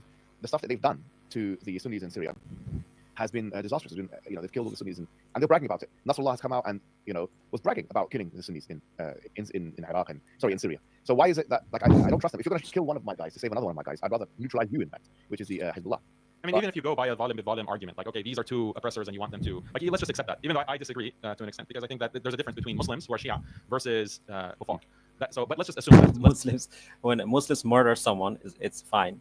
But if the Kufar murder someone, somehow that's wrong. No, murder is haram, even for Muslims. Yeah, exactly. Like, that doesn't justify anything. Yeah, and hence the analogy that you gave earlier. Yeah, I was saying, That doesn't make any sense. Like, Yeah, if a it doesn't. Muslim drinks alcohol, that's bad. Same Yeah. way, if a Kufar drinks alcohol, Drink that's alcohol. also bad. Yeah, exactly. Yeah. Or if a Muslim kills a Muslim, that's bad. Same way, if a Kufar kills a Muslim, that's also bad. Yeah, it's equally bad. It's equally bad whether you're a Muslim or not. Yeah, so Yeah, so exactly. yeah. let's take volume. But even in that framework, you still want both of them to be equal in power. You don't want one of the volumes to win and eliminate the opposition, because as soon as that happens, because you're making like a maslaha argument, you're weighing the pros and cons, and you're saying, well, the life of a Syrian is equal to the life of a Palestinian. So what is really the benefit of supporting one side or thinking that the Hezbollah side or Iran side is better? But the other consideration is the future cost, because if this opposition, this volume, as you've defined it, that's opposing Israel, when they're eliminated, then Israel is not going to stop at its borders. They are going to invade Lebanon. They're going to push into Syria. No, the thing is that when Iran is eliminated, or like Iran has less power, this empowers the Sunnis in the region, because Sunnis cannot make a strong alliance because of the Iranians. Because they are destabilizing the Sunnis in the region by bombing them and sending death squad and whatnot. And because of this, we don't have a strong Sunni alliance there. But now with with the fall of Bashar al-Assad, with Turkey and Syria, we could potentially see a strong Sunni alliance, right? With a Western power, which is also Muslim, which is Turkey, or other Muslim countries in the region. So we don't need Iran to help us on this fight. Yes. If Iran wants to, help us, or if Iran is interested in helping Palestine, first they have to apologize to the Syrians for what they did. They have to pay blood money to all the family members they killed, Right. and help restabilize, Syria, and then we may consider if we can be allies or not. Sure. Until then, I don't Yeah, think that's it makes any sense to be allies. Yes, that's right. Let's continue. They've already been pushing into Syria. They're occupying southern Lebanon. They're going to start pushing into the entire Middle East because they have the agenda for a greater Israel project that's biblically defined. That is the threat. It's not a faraway threat. This is an immediate threat. And the bulwark or the dam that's preventing that, okay, define them as volume, but they're the ones. So our interest, actually, according to your framework, is that we shouldn't want them to be eliminated, because as soon as that volume is eliminated, then the bigger volume, which is the Zionists, they're going to cause much greater harm to the entire region. Forget about Palestinians. Let's look at, because you just mentioned yourself 600,000. So 600. Also, how does it even make sense? Let's say that you have two enemies, right? And one of them is eliminated. That doesn't it make sense that since one enemy is eliminated, you're much stronger now, right? I mean, that's the I thing, don't know right? how I don't know how that logic works. Yeah. I mean, if two people are fighting you, right? Then one of them falls down, then it's going to be much more helpful for you to fight the other person, right? Like, Yeah. that only makes sense. Yeah. Yeah. So to say that, like, oh, if one dies or one kind of like is removed from power, all of a sudden the other one is gonna be this Superman. All of a sudden, no, that's not how this works. If anything, if one dies, it's because much easier for us to fight the other one. 100,000 is more than 50,000. Well, So the far- 50,000 Palestinians, that's like back in after a month after October 7th, it was at 50,000. I think it's closer to Sure, but- 200,000 Palestinians have been killed in this conflict, Sure, but still, in this war. that's so Bashar al-Assad and his friends, including Hezbollah, killed 3 times more than the Zionists. If we're taking this stuff serious, Well, 400 killed by Bashar al-Assad Mhm. and 200 killed by the rebel side. Like, so including total, Hezbollah. yeah. So no, Bashar al-Assad and Hezbollah, 400,000 can be attributed to them, So and why would 200,000 to. like imagine. So No, we, imagine should, we should not support them. We should not support Bashar al-Assad. We should not support Hezbollah. I'm very clear. We should not support Well, Iran killing any Sunnis. I'm very clear on this. However, we can support the bigger work that they do against the Zionists. Like, you can have that kind of okay, yeah, I nuanced know. position, right? Yeah, I don't have a problem with that. Yeah, I've always said this. If, for example, if it's Hezbollah versus the Zionists, then The thing is that, sure, like, we can support them when they help Palestinians, but on the condition that they don't kill other Sunni Muslims, right? So, Yeah. like, Yeah. this Exactly. logic doesn't make sense. I back Hezbollah on that. But in general, because of what Hezbollah has done, if we accept that they've killed, Because the thing is that if they're killing like one group of Muslims there, and then helping other groups of Muslims there, then what's the point? Like, they're still killing Muslims in one region. Then from that point of view, they're no different than what the Israelis are doing. They both are destructive force. essentially hundreds of thousands of Syrian people, right, including civilians. It's for me. I'm not trading lives with. It's not a bartering game. I'm not bartering a Palestinian life with a Syrian life. If you've got one entity that's killing the Syrians, then let's remove that entity. If they're going to kill the Syrians, they're going to kill the Sunnis in Syria because they want to expand their reign and do what they want to do. I don't see why we should kind of hail them as some kind of heroes in the region. I don't think they are heroes. I think they're villains, quite frankly. And they haven't done anything for. I mean, we talk about the things that. Yeah, exactly. And Brother Hijab is absolutely right on this. So to say that, we should somehow. Also, this is a logical fallacy. It's not a special pleading. Let me see if I can find this logical fallacy here. I don't know if it's here. So in case you don't know, special pleading is a logical fallacy where you make a special case for something, even though there's no logical reason for you to make a special case for something, right? Like, for example, let's say that there's an examination and one of your child did bad in the examination, but you still pass your child, right? And then everyone asks you, well, why did you pass your child? And you say, well, he's my child. But the thing is that if you're going to pass your child, you have to do the same for the other kids, right? So it doesn't logically follow. You cannot make a special case for someone without some kind of logical justification. Yeah, that's So right. same thing here. Like, you can make a special case for Iran if you're not gonna do the same thing with other Muslim countries or with like Israel, right? So anyway, so I think we can end that here. Let's now go to even more controversial topic, which is Aqidah. We can react to some of it. Strategy in debate. Okay. Yeah. So this particular point about Akira, just to give context, has caused a to and fro between Jake, the Muslim metaphysician, and Daniel, and now Farid is diving into it as well. Yeah. Oh yeah. By the way, can you show me the tweets that Brother Farid made? Okay, I can do that, but you need to. I need to silence my mic and I need to look for them. So maybe give me about 5 minutes to look for them and screenshot them, and I'll send it through WhatsApp, and then you can share it later. I mean, you can just keep on talking in the time. Okay. Actually, you know what? It's fine if it takes too long. We can just react to the video. No, it won't take too long. It's just that I need to take the screenshots. I mean, it doesn't take that long because I already have. I mean, it's on X. It's on X. You can just basically let us know what did Brother Farid say exactly. Yeah. I think you need to see the let me find his okay. Let me find his tweets. I'll just take screenshots of that, and then you can take a look at them. Hang on, it's very okay. Yeah, I found one. Okay. Okay, I found one. Okay, he's really attacking Daniel. Not very controversial at all. Yeah. Yeah, he's really attacking Daniel. Okay, let me see. No, you keep on talking. You don't have to wait for me. Yeah. So I could react to it. Continue. You can find it, inshallah. I'm gonna comment on it. So I'll give you a practical By the way, example. did you watch this part? Brother Hijab starts kind of like eating. I don't know whether it's like a biryani. Because what you're describing is tone. So the tone that you take, whether you're harsh or you're lenient, it's going to be a ijtihad. It's going to be like a dhanni situation. However, the one example, for example, that one person's ijtihad is different, but one is right and one is wrong. I'll give you a practical example. You were on Piers Morgan debating Rabbi Shmuley, Shmuley, right? Holy Shmuley, as you put it. So when I was watching that debate, you brought up his daughter and the daughter's business and his involvement in his daughter's business. A very seedy type of disgusting business that he's involved with his daughter. So in that moment, I questioned: is this the best strategy for this debate on Piers Morgan to bring up his daughter, to bring up and start criticizing his daughter? Is this going to be the best strategy? That, I'll be honest with you, that was the thought that I had. However, what was proven is that bringing that up, he became known for that. His reputation became known, Rabbi Shmuley, as he's a peddler of these adult toys with his daughter, and even people like Candace Owens and others, they branded him with that label. They didn't give you credit, but that was from you. That was you bringing that up and speaking about it publicly. So you made the decision to have that kind of tone, and it was actually it hit the mark. The arrow hit the mark right in the target. Let me tell you something, Akhi. These people that try and criticize the du'at and the public speakers and the Muslim, they're trying to look. Let me tell you guys something, yeah. Criticize is not what we're going to do. But here's the thing you understand. There's one question, one fundamental question you need to ask yourself and be honest. Before you criticize, just ask one question. Can you do a better job? That's the honest question. Sorry to say. Okay. This is the question. Okay. We're going to talk about this. Okay. So basically, Brother Hijab is saying that if you're going to criticize all this duat, then can you do like a better job, right? That's what he's saying.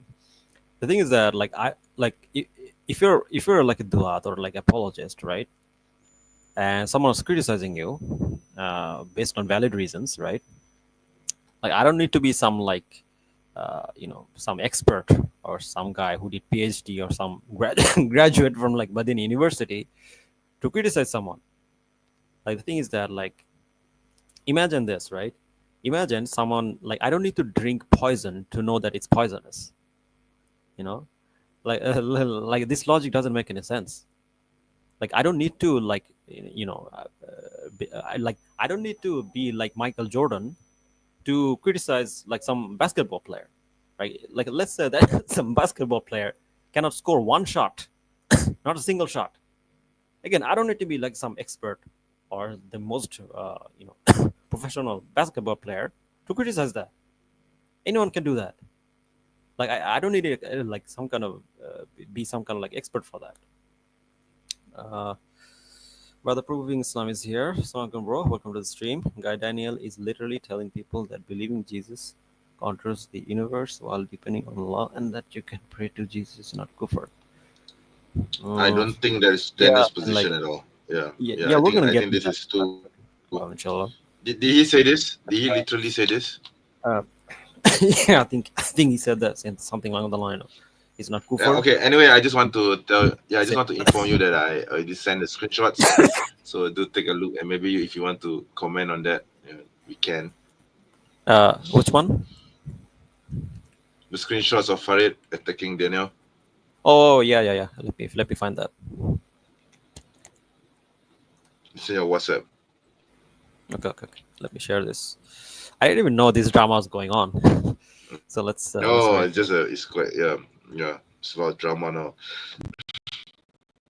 Yeah, it's sad really that this kind of things happen. I mean, I've been involved in apologetics for over 20 years, and not once have I attacked another Muslim openly. Not once. Never. Okay, I've never done that. This is the first one, right? I've never done that at all. Yeah. Okay. One of the few, and I didn't send it chronologically, but you can see the dates. Yeah. Okay. So Brother Farid writes, Haqiqatjou highlighted a post criticizing Abu Mansur al-Maturidi with something I've never come across before. Despite his opposition to sectarianism, he ironically does a great job of giving ammo to both sides. He did this to Abu Hanifa, Imam Ahmed, and Ibn Taymiyyah as well. He has to do this to deflect for himself. Then intention was to criticize Salafis or to show their inconsistency. The reputation of classical ulama get tarnished in the process. We can go to the next one. Daniel's view on Ibn Baz 4 days ago left. Daniel's view on Ibn Baz right now. I cannot see. I think you can't see that because that needs to be saved. Yeah, I'll send that later. Yeah, probably can just skip that. He actually doesn't contradict. Yeah, actually doesn't contradict. He's contradicting himself. Okay. For his response, reposted Haqiqatjou has been consistently losing followers on a near daily basis, though he has people regularly following him. His daily counts I mean, he's still really negative. attacking. I mean, this is unusual for Farid to do this, man. It's really unusual. Uh, Yeah. I mean, okay, Haqiqatjou tells me and Jake, two of the most sectarian Muslims on the internet, that we conceal our views for the sake of optics. This is Haqiqatjou, who spent months hiding behind the ambiguous term Athari, when he actually rejects Salafism in order to lose, is in order not lose followers. Right? My issue with you and Jake is that you conceal the nature of your views for the sake of optics. At least I'm clear and ambiguous about Hindu temples. How about you? Since when did Farid defend Hindu temples? I don't know. I don't know. I don't know. I don't really know about the drama. Sorry, I don't bro. really Like know that's about that part. too common. Like, Oh my god. You my should see brother the Farid next never one. defended Hindu temples. Yeah, okay. Another one. Farid, Oh, there's so Farid much said, drama. how can such statement come out of a Muslim's mouth? However, Wahhabis act as if. By the way, regarding the term Wahhabi, what does it even mean? However, Wahhabis act as if Islam Yeah, exclusively yeah, centers on yeah. Tawheed. It does. It does. Literally, Tawheed is the most important thing. Yeah. It Wahhabis is. It fundamentally is. It is defends the. an It is the individual most Islam. important thing. An individual enters into Islam with the Shahada. The Shahada has two parts. Seems like an advertisement for Wahhabism more than a critique. Yeah. Yeah, I Look mean, at the drama, man. I tell you. Look at the drama. My God. all My this drama. God. Family, I appreciate your concern over the infighting with Haqiqatjou. If it was something else, I probably wouldn't get involved. However, he is undermining shirk, so I feel compelled to respond. I'll keep things respectful as He usual, did. despite He him didn't not need listening. to. Yeah. He didn't need to. Really. He didn't. He doesn't need to. Uh, Yeah. Why is he no. doing this? Yeah. Okay. So to be fair to like brother Farid, right? He does have a point, which is that when it comes to shirk, because you need to understand, shirk is the most egregious thing you could do, right? It's the biggest sin. And Yeah. if Yeah. Daniel is doing something that could, you know, kind of like belittle that, or like I have not seen say, it. I honestly, show that honestly, I have it's not not that seen important anything that to Daniel be says was worried about committed sin. shirk, Yeah. then Yeah. it is a problem. Like, I'm sorry, okay, like that is a problem. Yes. Like, if he's doing things that would belittle the importance of shirk as a sin, Yeah. it is a problem, right? And because the thing is Yeah. that I've Yeah. known Brother Farid for a while, and he's been giving dawah for a very long period of time, and he's one of the best du'as. And he doesn't get involved in this kind of like, back and forth things. I would list him among those whom Good I, message you know things. And what? then Farid Yeah. saw it, and it was even worse when Daniel said believing imams control the universe isn't kufr. Yeah, I've seen that actually. Others dog I think that what Daniel meant was that I think what Daniel Nothing. meant was, to be fair to Daniel, he said it was a deviancy. He didn't say it was kufur. Yeah, so there's a difference there. Yeah, so maybe you can Yeah, disagree with the semantics, but I don't yeah. think Actually, what I Daniel think I is. know what you're talking about. You're talking about the conversation that Jake and Brother Hijab had, right? And then he reacted to it. I watched it. I watched it actually, and even then he's wrong, because if you look at the thing is that he at first said that, oh, it's not shirk akbar, right? But it is shirk, right? Like if you're saying that, no, he said that it is shirk if you say that singularly, imams singularly control the universe. Yeah, of course, if they're saying that the imams singularly control the universe, it's shirk, obviously. But it's still shirk even if you're saying that they're not singularly controlling the universe, because you're giving an attribute of Allah subhanahu wa ta'ala to the imams, which is still shirk, right? So it's still shirk either way. So I don't know, like, what's the point of, like, like, I making think I a think distinction? yeah, I haven't come across this statement from Daniel, so I think I will need to review what Daniel actually said before I comment. Hmm. Yeah, because I don't really know what's going on about this. Yeah, Here, anyway, so let's keep reading. yeah, yeah. There's something else. However, okay. Let me ask this in the most respectful way: is it shirk akbar to build a Hindu temple? Like, who's defending building Hindu temples? I don't get it. But it I never don't said get this. I don't get the no. He's asking the question and Farid didn't respond. I think so. Daniel is harping on this. I think that's the Such reason. that whoever builds it is kufr, kafir. If you don't answer, should we assume you were promoting shirk or kufr? Not the same thing. I don't know about that. Yeah, but One anyways. looks like Haqiqatjou is not satisfied with My God, look at this, man. This is, oh my He's God. trying to make it I seem wouldn't, like never in a million years would I expect Farid to write something like this. I'm actually a bit disappointed Yeah. that he got himself involved. I never thought that he would get himself involved. Yeah. He shouldn't have gotten himself involved. Now he's really causing a lot of damage like this. Yeah. I mean, like, to be fair, like if Daniel is kind of like belittle or playing with things like shit, then you know what will happen. You do know what will happen if this if this blows up further. I think Apusi and David Wood are going to take advantage of this. Yeah, that's my. I mean, they biggest already fear. do this, bro. I mean, like, if you watched the last debate that Oh my God, Sam Shimon had with like Daniel, they brought it up. Like, these differences exist. Like, I don't think it's necessarily fault of like Farid or like brother Daniel, because these differences exist. No, that was theology. That was Ashari versus Atari. Theology. And the thing is but it's this not is personal. necessary. Yeah, I'm not This going is to blame the brothers for getting Yeah. involved in this, right?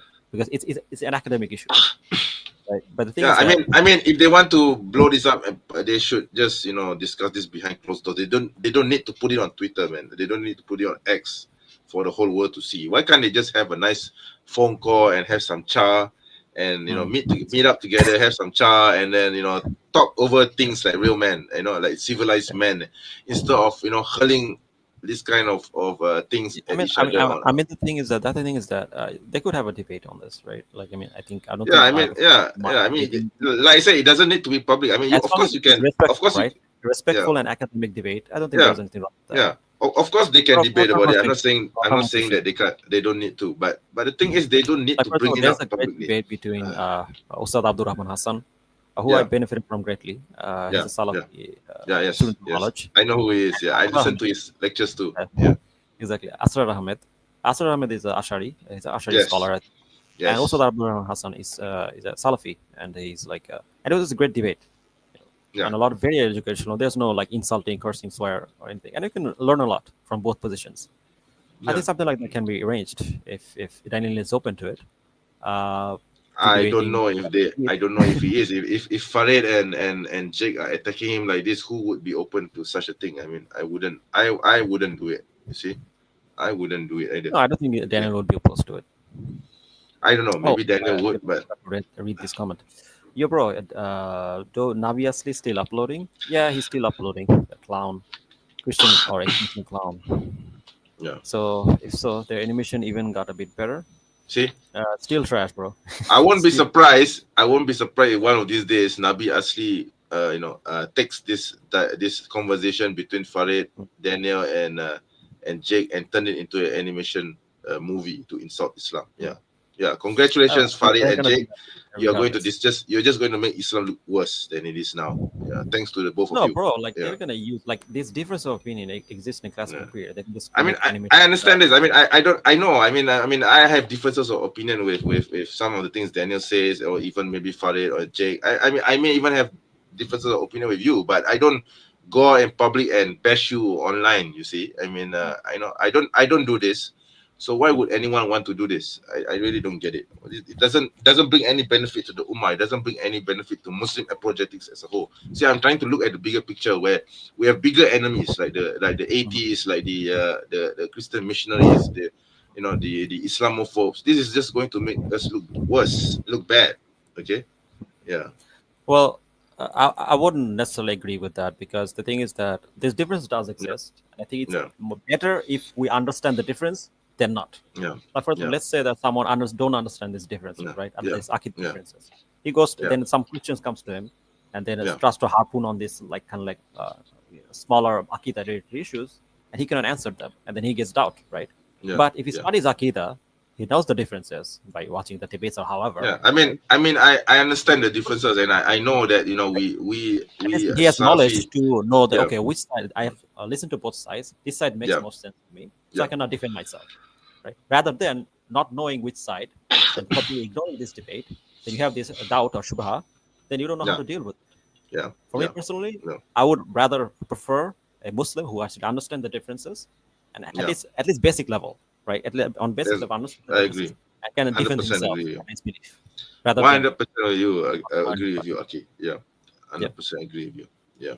But of course, I think when it comes to this kind of like differences, I think it's best settled if there's done in form of like a Yeah. respectable It should. debate or Yeah. discussion rather than on Twitter. Should be behind closed doors. And let's say if you want to Not bring it it doesn't further, have to then be closed sure. doors, bro. Sure, Like have a debate. You can have a debate, but it doesn't. But not this kind of mud. To me, this is mudslinging. This is basically your one person hitting another, and another person is hitting another person again, and then you're hitting each other. I mean, it doesn't bring any benefit at all.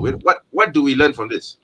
We learn that Okay, let's say I read this. All right. Okay, I'm reading this comment. Looks like Haqiqatjou is not certified being. So basically, Farid is saying that that Daniel is promoting shirik. Is that what he's saying now? no, he doesn't satisfy being a shirk apologist. Yeah. Towards Yeah, this to me is almost like making takfir. It's very close to making takfir already. Yeah. No, I mean Because Daniel's yeah. horrible things. Horrible things. Yeah. He's calling like many Salafis like bootlickers and all these other things, right? So Daniel is guilty of this. I think that's the Madkhalis. I mean, we know what Daniel's position is No, on the it's Madkhalis, not right? just Markhali, bro. Like he attacked Brother Knowledge North.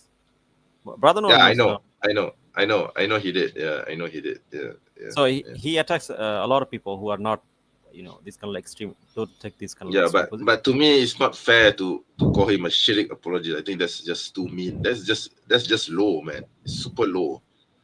It's very low. I don't think I agree. It's But the thing is that it's a very low blow. I don't agree with this at all. I mean, you may disagree with Daniel, but you must not ever call him such names. I think to me that's totally unfair. Yeah. Yeah. All right, so saw that whole thing. I didn't know this was going on, by the way. Yeah, I thought you did. That's why I didn't bring it up until recently. I'm actually not on Twitter, to be honest. Yeah. But the Previous Islam says. Oh my God. Okay, this is another can of worms. Yeah, I mean, okay. Confused. Okay. Muslim, let alone Sheikh. Okay. He praised the Prophet. Yeah, I mean, like, I'm not gonna get into that. I'm not qualified to comment on like some other. Yeah. Well, okay. Just to clarify, I am. I guess you could say I'm Salafi Atari. Okay. But you have to understand one thing. In Malaysia, Salafi Atari are considered to be problematic, not deviants, but problematic.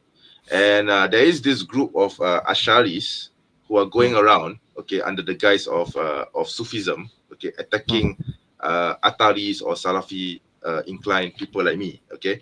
So they call us all sorts of names. They call us Wahhabi. They call us Salafi terrorists. They call us, they say we are Al Qaeda. We are leaning towards, that kind of ideology. It's actually Khawarij ideology, but they don't make the distinction between the Khawarij and Atari Salafi theology. So, so you see, the problem I think in the internet world right now is that because it's dominated by Salafi Atari, so you see the Salafi Ataris bullying the Asharis, whereas in certain regions like my country, Malaysia, for example, the Asharis are dominant. So they bully people like me, the Ataris and Salafis. To me, this is not healthy at all. I mean, of course, we have differences with the Ashari on theology matters. I don't deny this. I do find their theology problematic. In fact, even you could call. In fact, you could say that until a certain point in time, I myself was inclined towards the Ashari line of thought until in 2000. I think it was 2020. 2004 or 2005, I shifted my ideology towards the more Atari Salafi thought. Okay, prior to that, I was definitely more inclined towards the Ashari line of thought. So I do accept that there are problems with the Ashari line of thinking, but I wouldn't go as far as to call them kufur, okay, or I mean to call them to make takfir on them basically, because I don't think it's healthy. I don't think it's healthy if we call them names. And if you want to do dawah to them, I use the word dawah very loosely. If you do want to invite them to the true theology of the Atari Salafi line of thought, you shouldn't be calling them names. How would calling them names make them be more inclined towards the Salafi Athari line of thought. Okay, if you're going to call them nasty names, you're going to call them this. You're going to call them Mujassim. Sorry, not Mujassim. You're going to call them grave worshippers. You're going to call them worshippers of saints. Blah blah blah. Do you really think this kind of names are helpful in making them realize their mistake? You see, so you actually need to invite them in a more convincing manner instead of just giving them labels. It won't work. Okay, it's not going to work. If you want to invite them towards the Athari and Salafi theology, then you shouldn't be calling them names. Yeah, of course. Like I think I agree. Like no one should call them names, even with like non-Muslims. I don't think calling names like very helpful. But that being said, I think it happens on both sides. Like I live in Bangladesh, right? And we have a lot of Deobandi scholars. They're the majority. Okay. And I have so many cases where my family has been attacked because my grandfather's line were Ahl Hadith, right? Salafis, oh my God, that's good, man. That's good. My background is well, unfortunately, is more towards the Ash'ari line of thought. But I think I'm the first of my generation to shift towards Athari Salafi. Nice, alhamdulillah. so the thing is that like my family has been attacked for so many things, like especially my grandfather. Like he just speaks the truth, right? He just gives dawah like that, and he's been attacked for so many by the it's kind of like thieves and like people who take the grave, and very importantly. And the thing is that like even if you can like preach the dawah to them in a normal way, not all of them, but a lot of them does not take it well. Then they start calling your names. Then they said, "Oh, this Wahhabi is this Wahhabi is that." Yeah, Wahhabi is that. Yeah, they like to use the term. They like to use the wasabi word. So I like to make. I like to make fun of them. The Arabic phrase "Allah wujud bila makan," right? So in Malay, I can use it as a pun, and I say wasabi wujud bila waktu makan. So when in the Malay language, this means wasabi only exists. Wasabi meaning the Japanese dish wasabi. So wasabi only exists when it's time to eat. So makan means eating in Malay. So we kind of like respond to them in kind when they call us Wahhabis or whatever. Whenever they come up with the Wahhabi slur, so I respond to them by saying wasabi wujud bila waktu makan. So that kind of shut them up. Okay.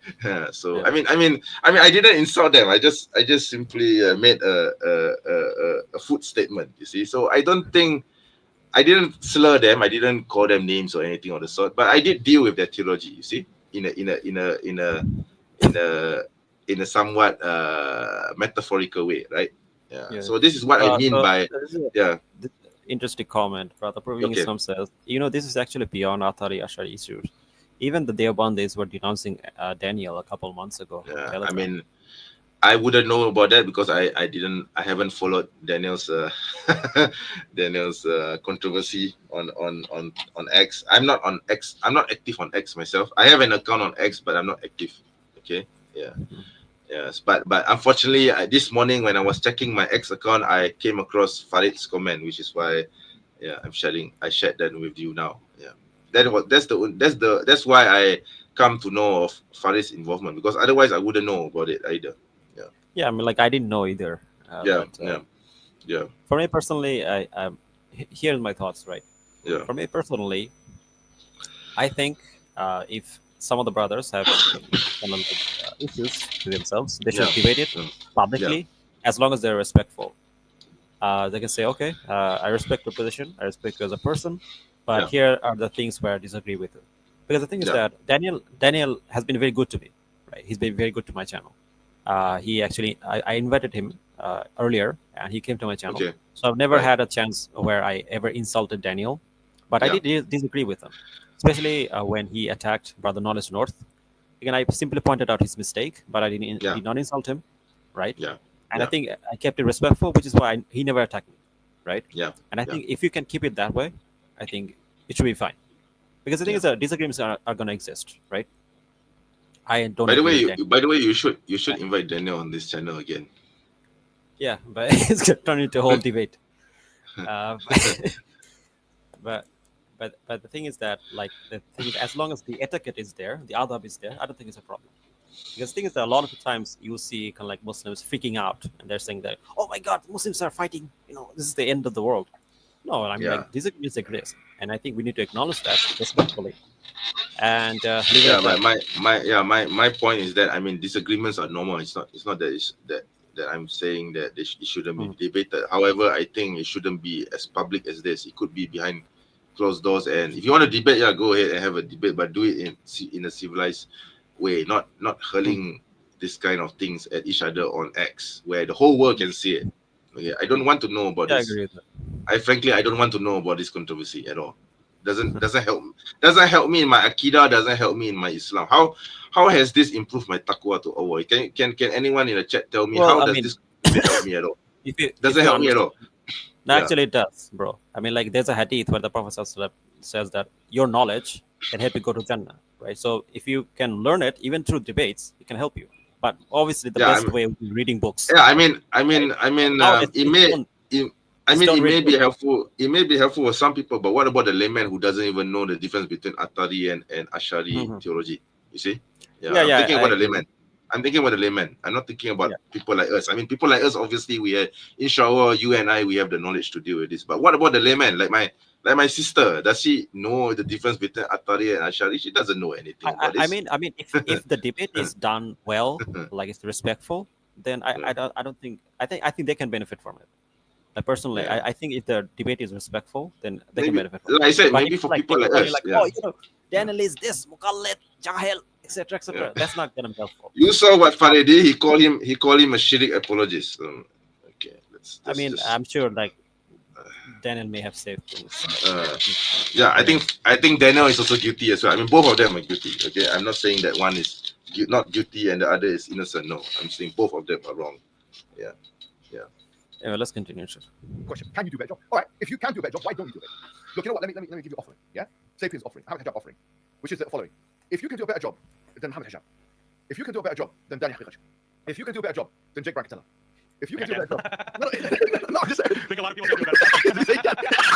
No, I mean, in some areas you can't. Let's be honest. Sorry, I don't get the joke. Can Is he called you Christianity? I don't think he does. explain to me what's going on? Why So is basically, Hijab is why is saying hijab is like, nothing? Yeah. if you're gonna criticize someone like Daniel or like Hijab, like, can Yeah. you do a better job, right? That's what he's saying. And then at one point he mentions Jake's name because they were Okay. till All right. now. Okay. So that's Right. when he laughs, right? Oh, okay. All right. Okay, I get the joke. All right. Jake Bracketella. If you can do a better job, no, I'm just saying. I think a lot of people can do better. No, I mean, in some areas you can't. Let's be honest. Number one.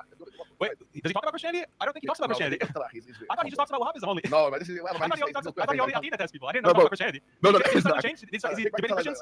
I'm telling you, Jake. Okay, so and I already responded to this, which is this idea that you need to be as knowledgeable as like Ibn Taymiyyah, or like as knowledgeable as like the person you're criticizing, right? I don't agree with that. I mean, like, the thing is that there are many non-Muslims, right? David Wood supposedly has a PhD, right? So does it mean I cannot criticize him because I don't have a PhD? Like, He has a that fake logic PhD. doesn't make sense. It's a fake. You know. It's a fake PhD. I've read his his thesis, his philosophical Yeah, but like, thesis. whatever It's the really- it's PhD rubbish. is, like, It's rubbish. It's rubbish. let's say that there is some kuffar out there that is more knowledgeable than me.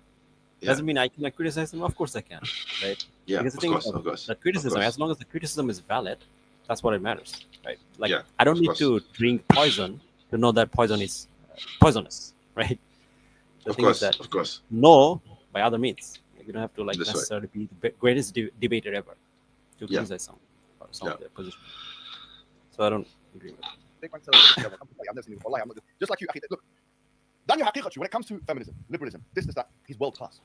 That's the truth. Everyone knows. If someone asks, okay, who deals with the feminists the best in liberal? It's Mohammad Hijab. Who's number two? Daniel. No, honestly, they'll mention Daniel Haqiqatjou. Have you seen his last thing? Have you seen this and that? Have you seen that lecture that he done? This is world class. Muslim Ummah, don't say anything. Whole Muslim Ummah. Arab world, the Persian, this one, that one. No one can say nothing. This is he's doing it the best. And it's probably something to do with it. Well, to be fair to Brother Hijab, he did kind of de-escalate the situation really well. Like he's just glazing Daniel. It comes with minute. experience. Yeah, it comes with experience. He should be a diplomat. De-escalating the I think situation. that was the reason why hijab was on Daniel's live stream, and he was also on Jake's live stream. He was trying to bring the both of them together, but unfortunately that didn't work out. Yeah, so Yeah. Let me tell you guys something about this kind of like beef, because as you guys know, I've been involved in apologetics for a while, and brother MENJ has been involved in apologetics longer than that. As a matter of I've been involved in matter of fact, apologetics even before I will say people this even as a knew matter of about fact, hijab. as a matter of fact, I will say that brother MENJ is actually more experienced than all three of us. Oh, come on, don't flatter me so much. But thank you. No, no, But I never consider serious. myself Like that way. you've been Yeah. giving dawah for like nearly 20 years, right? Not dawah, apologetics. There's Yeah, a doing difference. apologetics for like nearly 20 years. There's So a you're probably difference. even more knowledgeable, right? When it comes to Christianity, I try to be, Christian yeah, I polemics, try to be. then I either try to me, be. Daniel, or Hijab, right? So I'm sure you I can. don't know. Maybe Daniel is much more intelligent than me because he has a philosophic degree and I don't. Okay, so Yeah, I mean, talking- I mean, we are always learning. All of us are always learning. We never stop learning, no matter what our experiences Yeah. are. You see? But from my small experience, right, when it comes to beefs like this, it's best to not like it's best to just address it in some way rather than not, right? Because I've been Okay. involved in a lot of controversies. I've criticized people. I've been criticized. There's been fighting. I've been involved in many fitness. Yeah. I mean, It's best I'll to not like, be involved. yeah. But Yeah. if there's no other options, Yeah. at least put out your position in a respectable way, then not. Yeah. You know? Yeah. As long I as agree. you're respectful, I don't think so. Yeah, I agree. Brother, I agree. Yeah. Proving says, guys, the next of the Daniel are, he says, believing human controls universes in kufr. If you think depend on Allah, he thinks praying to Jesus is not shirk if you don't call him God. I haven't heard him say the second statement. I'm not sure about the first. Yeah, but I have never heard him say the second statement. Yeah, I think I think this is a Jake basically presenting on this. But, I don't speaking know. of which, I've never heard of speaking it. of Jake, Yeah. by the way, Mhm. I'm gonna surprise you guys. I also have issues with Jake. Okay, Oh, Don't you get know, wrong. you're coming out of the closet now. coming out of the club. Oh Me and yeah, Jake, we you're don't coming. get along.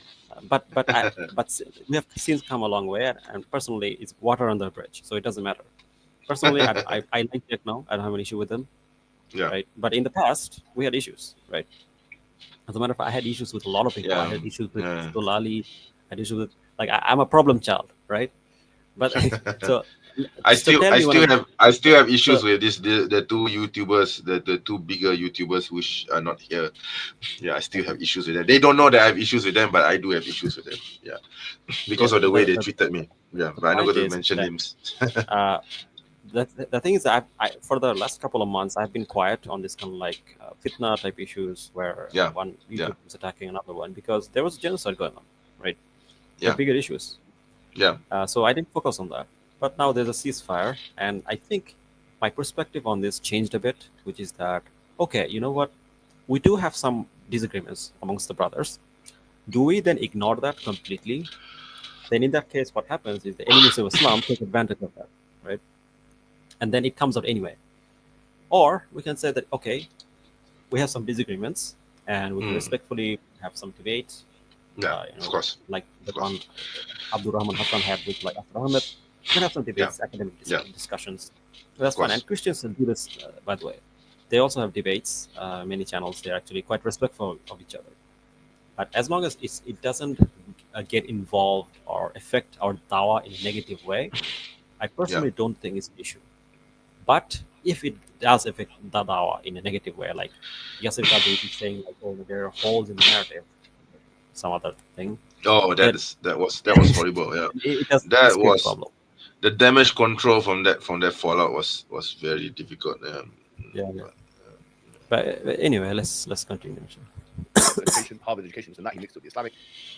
When it comes to Christianity, when it comes to the philosophical issues of the Trinity and the logical problems of the Trinity, who is number one? Jake Brankatella. It's my opinion. When it comes to the church fathers, and who's number one? Adnan Rashid. It's my opinion.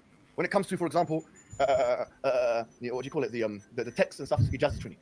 For example, when it comes to these and this and that, Bahrain, Farid Bahrain. Have you seen in the dawah? I'm not saying as a muhaddith, but like he's very. Sorry, can you repeat what he said? Yeah, can you repeat what he said? Bahrain, Farid Bahrain. Farid. No. In the dawah. No, I So mean from the beginning. No, from the beginning, what he said about those those things. I mean, he said who's the best this, who's the best that, and I'll respond to that. Opinion. When it comes to, for example, what do you call it? The text and stuff is Ijaz Trinity. For example, when it comes to these and this and that, church father issues of the church to do with whole Muslim ummah, Arab world, the Persian, this one, that one. No one can say nothing. He's doing it the best. Okay, pause that. Harvard education, so that he mixed it. Yeah, I kind of take offense to the claim that Ijaz is better than me. Ijaz the Trini is better than me. Come on, Hijab. Come on. I'm just joking. I mean, Ijaz and I go way back. And I was already active far earlier than Ijaz. And back in the day when Ijaz was still talking to me, we would share notes and compare information. Yeah. So. By the way, if you guys don't know, brother MENJ is he's been around. Okay, he's been. I've been around. Yeah, I've been around. Again, apologetics, not dawah. Apologetics. Like even if he doesn't have many followers, he's very experienced. Actually, more experienced than most of us. Yeah. Right? So yeah, I would say that when it comes to dealing with Christian polemics, he's the best. I think. No, I'm not the best. I wouldn't say that I'm the best, but I'm competent enough. Christian polemics. You are the best. Yeah, I'm competent enough. That's all. I wouldn't say I'm the best. There are people better than I am. The most knowledgeable, at least on this. I try to be. I try to be. Jake, I think when it comes to Jake. Jake, no doubt. Jake has a lot of knowledge about the early church fathers and knowledge about the doctrines, the background about the Trinity, the development of the Trinity, and the disputes between Origen, Tertullian, and all this. Even I myself am not so deep into it, but definitely Jake knows all this. Yeah, he knows his stuff. Yeah, I would give that credit to Jake. Yeah. But when it comes to dealing with polemics only, I think brother MENJ is probably the best. But yeah, brother Mr. Shafiq Kamal says, to be honest, Daniel started the beef by turning Shia Sunni political lines into Aqidah watered down issue by trying to defend the Aqidah of the Rafidas to others. Okay, to be fair to Daniel, to still man his position, I think I think this particular beef was not started by him. It was actually started by Jake. Jake started attacking him actually. So I think to be completely fair to him, to Daniel, I think this beef actually was started by Jake. However, when it comes to other beefs, like with the beef with brother from Knowledge North, that beef was actually started by Daniel. Okay, although he never addressed it later on, he did start a beef with brother Knowledge North. And I've talked to Brother Knowledge North. Actually, I invited him on the stream, but I think he was busy. I couldn't come. But so it goes back and forth, right? So let's continue. So the Islamic. When it comes to Christianity, when it comes to the philosophical issues of the Trinity and the logical problems of the Trinity, who is number one? Jake Brancatella. It's my opinion. When it comes to the church fathers, who's number one? Adnan Rashid. It's my opinion. When it comes to, for example, Adnan Rashid, what do you call it? The text and stuff is Ijaz the Trinity. For example, when it comes I dispute with that about just the Trinity, but okay. Very thorough. When it comes to he's competent. Ijaz is competent. Ijaz is competent enough. Let's say dealing with fiqh and this and that, then you have the ulama. That's the truth. You have the ulama. Yeah. But we have an A-star lineup. If you guys can, whoever's criticizing the guys, okay, they might be saying something here and there to the brother. There might be a little fight between Daniel and Jake, little one. So what? Some scholars of the past, they had fight. Yeah, that's exactly my point. The thing is that scholars in the past fought amongst themselves, right? So I don't think we should make a big issue out of this. Yeah, that is why I said right from the beginning, this should be behind closed doors. Why do they have to make it public? And if you want to debate about this, then sure, but do it in a civilized way, and make it more casual. I think Hijab's point is more about the people getting involved in this. I think what he's saying is the people should not get involved. Sure, the du'ats may go back and forth and whatnot, but I think the people should be nuanced enough to understand, okay, there are differences, so we should not attack either one, because we're not knowledgeable on this. But unfortunately, that's happening right now, because you can see Farid's fans attacking Daniel's fans, and Daniel's fans attacking Jake's fans. That part is problematic. And Jake's fans attacking both of them, attacking Daniel. What I think Hijab is trying to say is that we need to look at it disagreements or beef or whatever you want to call it, then Yeah. we need to be smart enough to understand. Okay, sometimes brothers have Yeah. disagreements. Let's not get involved. Call Yeah. this Actually, male this. I actually have this Big. book by I have this book by Taha Jabir Al Aulani. It's Mhm. called The Ethics of Disagreement in Islam. I don't know whether maybe after the stream I'll share it with you. I have it somewhere. It talks about how Muslims should resolve disputes among each other. Yeah, it's Mhm. actually a very good book. It actually tells you how to be ethical about it and how to navigate through disagreements with each other. Yeah, there's ethics behind it. Yeah, Yeah. yeah. Mm. Yeah, actually, there is a hadith by Let me see if I can find Professor Salam. the book. Yeah. Sure, sure, I'll share the hadith. Um, mm, Taha Jabir. Let me Oh, share a okay. hadith. Oh, I found the PDF. Okay. I found the PDF. Maybe you can share it across. I'll post it in the private chat. Yeah. Okay, so Yeah. the reason I say this is because we need to be. The reason I say we need to be respectful is because the Prophet ﷺ did not like when Muslims debated amongst themselves, right? Now, so of course, disagreements is a different matter when you're having Actually, conversation. ironically, the page that you shared from brother Abu Amina Ilyas, I think Dana had a beef with him too. He attacked brother Abu. Yes, yeah. I remember he Yeah, attacked Abu Amina because he's part of yeah, Yakin. but Yeah, this hadith is something you can find anywhere. You can go to yeah, sunnah.com. yeah. If Yeah. you I have mean, the the chance. person. I know. I just want to point out the irony is that the person who published brother Abu Amina Ilyas was also attacked by Daniel before. Yeah. Yeah. So the hadith is about on debates. The Prophet prohibits arguing over the Quran. Abdullah ibn Amr reported a group of was sitting by the door, and the Prophet, peace be upon him, and some of them said, "Did Allah not say this?" Others said, "Did Allah not say this?" The Prophet heard that, and he came out, his face red with anger, and the Prophet said, "What with this I command you, or with this I was sent to you, uh, for you to dispute parts of the book of Allah by others? Very nations before you led astray were led astray by the likes of this. You are doing nothing good here. Look at what I have commanded you and act by it. What you have been prohibited, then do not do it." You can read about this in Musnad Ahmed 6845. It's graded Sahih by Sheikh Al. So the point is that the Prophet ﷺ did not like it when Muslims had an open public debate about the Quran, or what the Quran means. Does it mean this or does it mean that?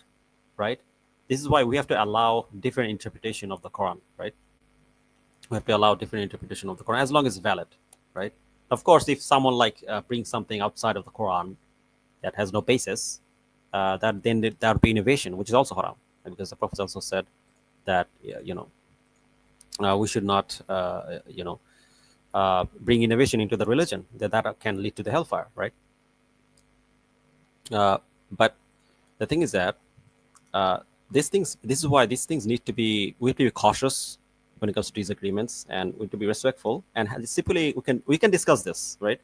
But it shouldn't be where it's turning into this kind of like crazy public spectacle, because the Prophet didn't like it, so we have to be careful. Yeah. Unfortunately, it's becoming one. It has already become one. So I think it's too late to stop it anyway. So yeah. Yeah. Anyway, let's continue, inshallah. Did you find the book you're looking for? Yeah, I shared with you the link, right? It's in the private chat. Oh, okay. Hold on. Let me see.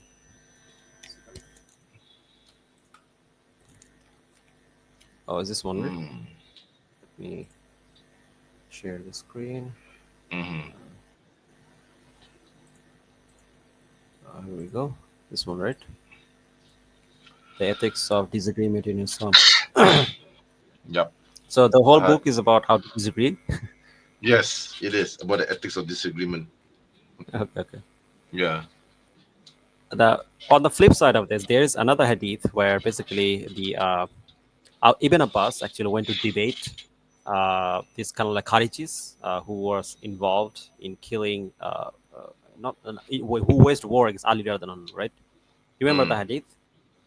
So basically, he No, actually went to maybe debate these yeah. like deviant groups, right? I'm not familiar with this hadith, so maybe you can tell us. Yeah. So basically, Ibn Abbas went to debate the Khariji leader at the time because he was waging war against Ali radhiyallahu anhu, right? Okay. So he then asked him like three questions. I don't remember the exact hadith. Okay. So from this hadith, we know that it is allowed to have debates, but we also need to keep in mind about the hadith of the Prophet ﷺ where he said that where he didn't like, he didn't say it is not allowed. He just didn't like it when Muslims disagreed with themselves based on a verse of the Quran, right? So Yeah, yeah. I think the thing is that I think most scholars will agree that it is allowed for Yeah. us to have this kind of like disagreements or even debates, Okay. Yeah. but Of course. it shouldn't be in a way where it basically goes against the hadith I just mentioned. Yeah. Meaning, yeah, I think it should be respectful in a way. Yeah. I mean But the according book is- that the book that I shared across to you it kind of says the same thing. Yeah. But the problem is, guys, this isn't some personal beef. We are only against Daniel because he won't call praying to his control of the universe to yes, kufr or shirk. Yeah. I mean I I've think, never I think, yeah, I would I never think that is problematic. That is problematic, but if we he also did need to believe be if he does believe careful. that then it's problematic. But I have not seen Daniel making such statements to the effect. Yeah. So I don't know. You need to show us the evidence that Daniel Uh, yeah. Oh, bro, are you there? I think you're stuck. You there, bro? Brother Muhammad Noman Vat says, "What is the outcome of these discussions? It is better to engage live with them. It is worse to backbite." No, we're not First of all, backbiting at all. we're not backbiting with them at all. In fact, I'm defending Daniel on certain occasions. Okay, I'm not backbiting him at all. this isn't So backbiting. Backbiting is when you say something about some kind of private affair.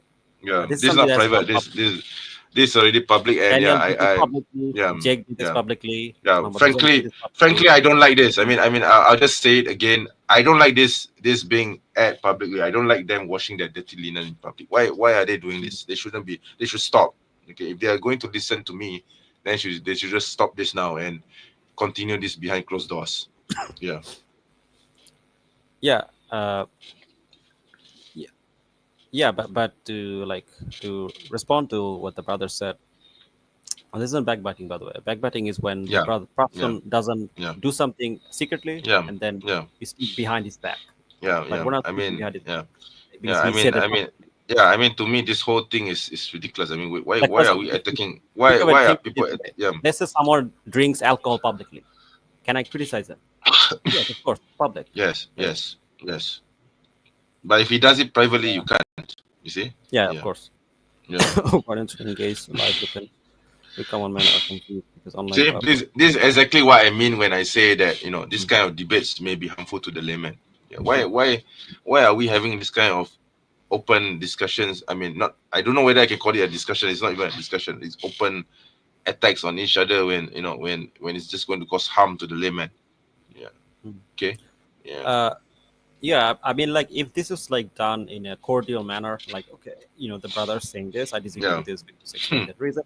Yeah. Yeah, sure, Yeah. I would agree with that, but like Yeah. attacking, like saying personal Yeah, names. to me personally, if you're going to call Daniel a shirik apologist, I think that's already close enough to making takfir on him. You might as well make takfir on him and call him a kafir. You see, there's no difference calling him a shirik apologist and calling him a kafir now, because that's exactly what it means. You see, so I mean, Well, we don't know. it's just yeah. Like we have to be fair to To Brother me, Farid.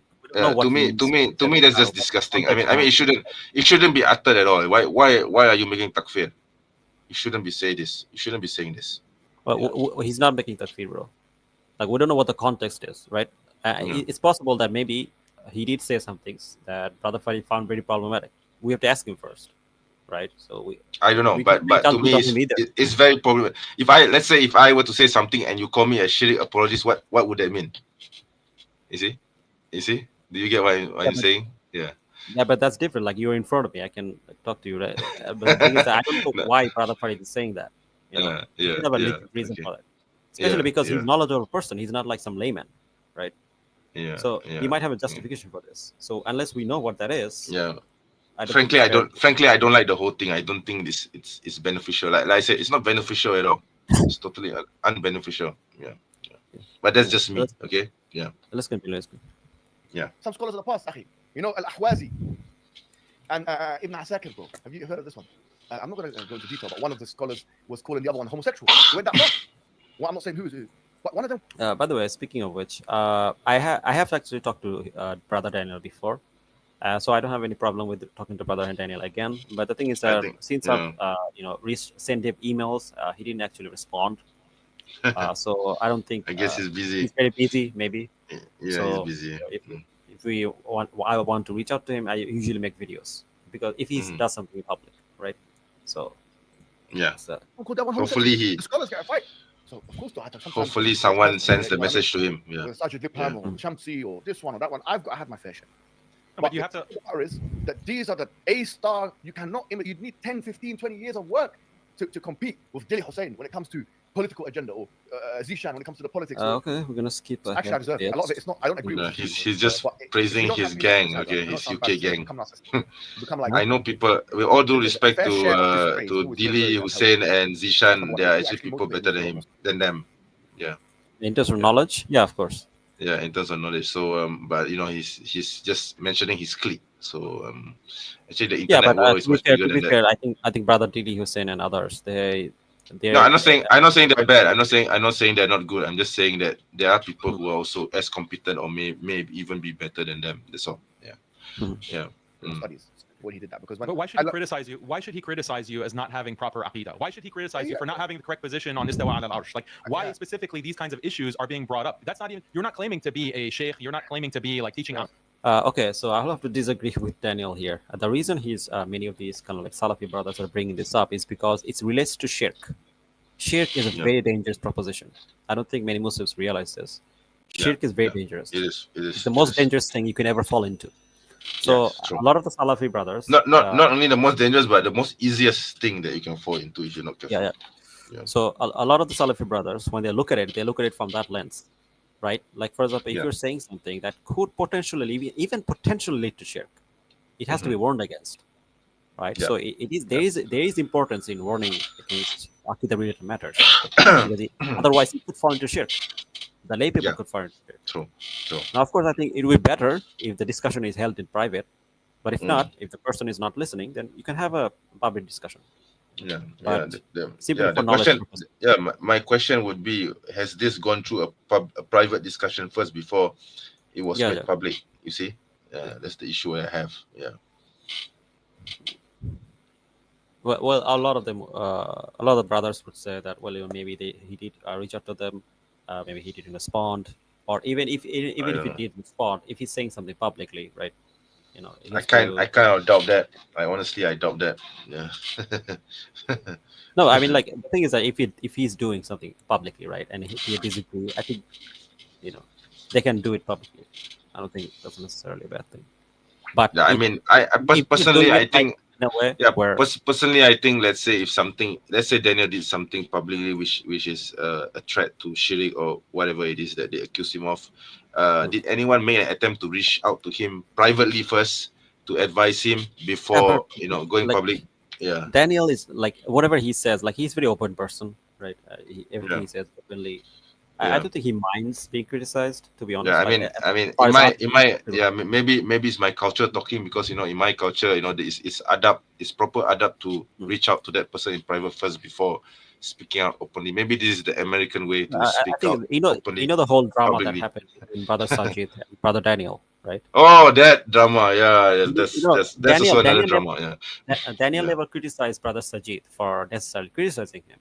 Right, I think Brother Daniel's issue was something else. Like, I think he, because it was Madkhali. Didn't like the way it was being done. Right? Yeah. So I don't think someone like Brother Daniel or Brother Sajid would necessarily mind being criticized. It's just the way it's been done. I think it's the American way.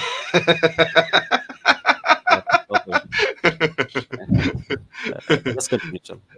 Anyone aqidah. You're doing debates. You're debating Christians, atheists, liberals.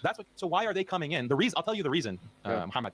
They see your influence growing in their countries, in the Arab world, in the Muslim world. They see you gaining popularity, and you're not under their boot. You're not under their control. And you're saying things that are bad for them, because you're calling for khilafah, or you're saying that Islam is, Sharia needs to be implemented, etc. You're a quote unquote Islamist. By the way, again, like, to correct or disagreeing with Brother Daniel, to point this out, assuming negative things about other Muslims is not allowed in Islam. Allah subhanahu wa ta'ala specifically talks about this in the Quran, right? Do not Okay. assume negative things about each other, right? There's a Mm. Quran verse about this.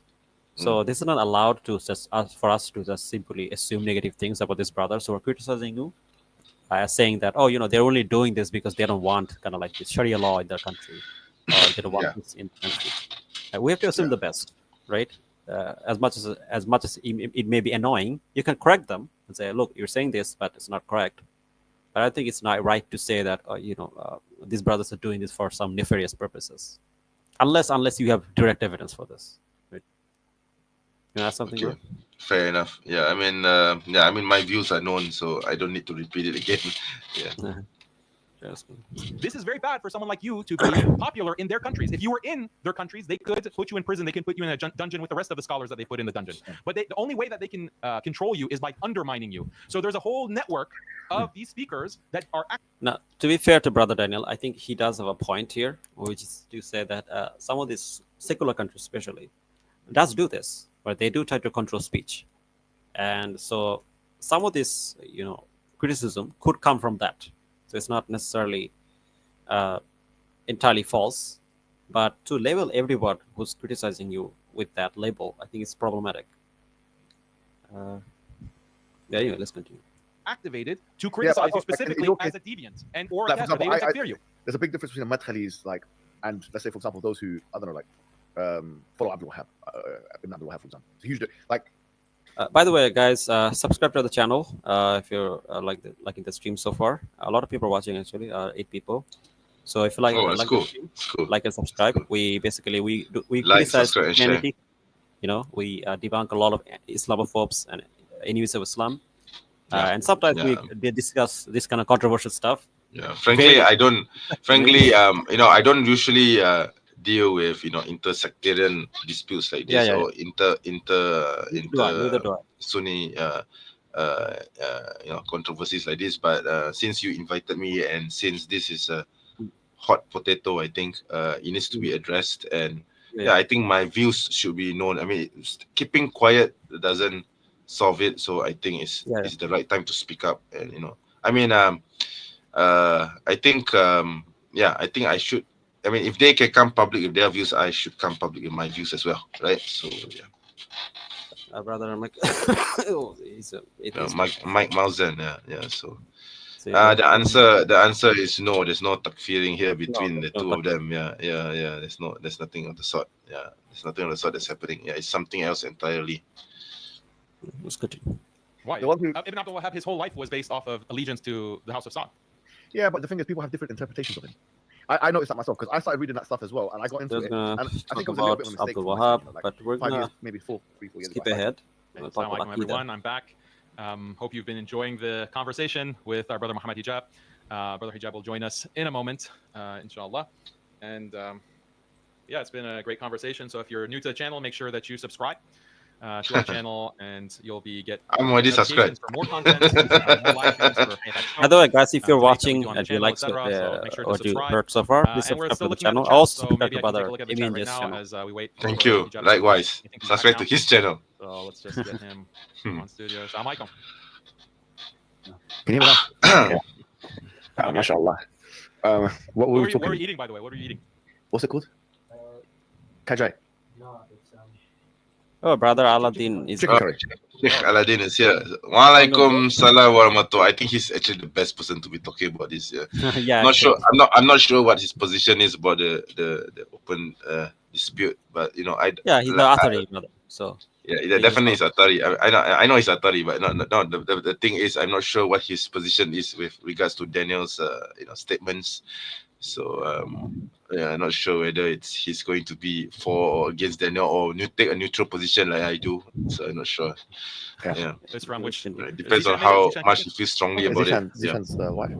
Yeah. MashaAllah. Mashallah, mashallah. That's good. So you had a hearty home cooked meal. Yeah, it's good. It's always best to have. Oh yeah. By the way, did you ever have this food, chicken curry? I think is that.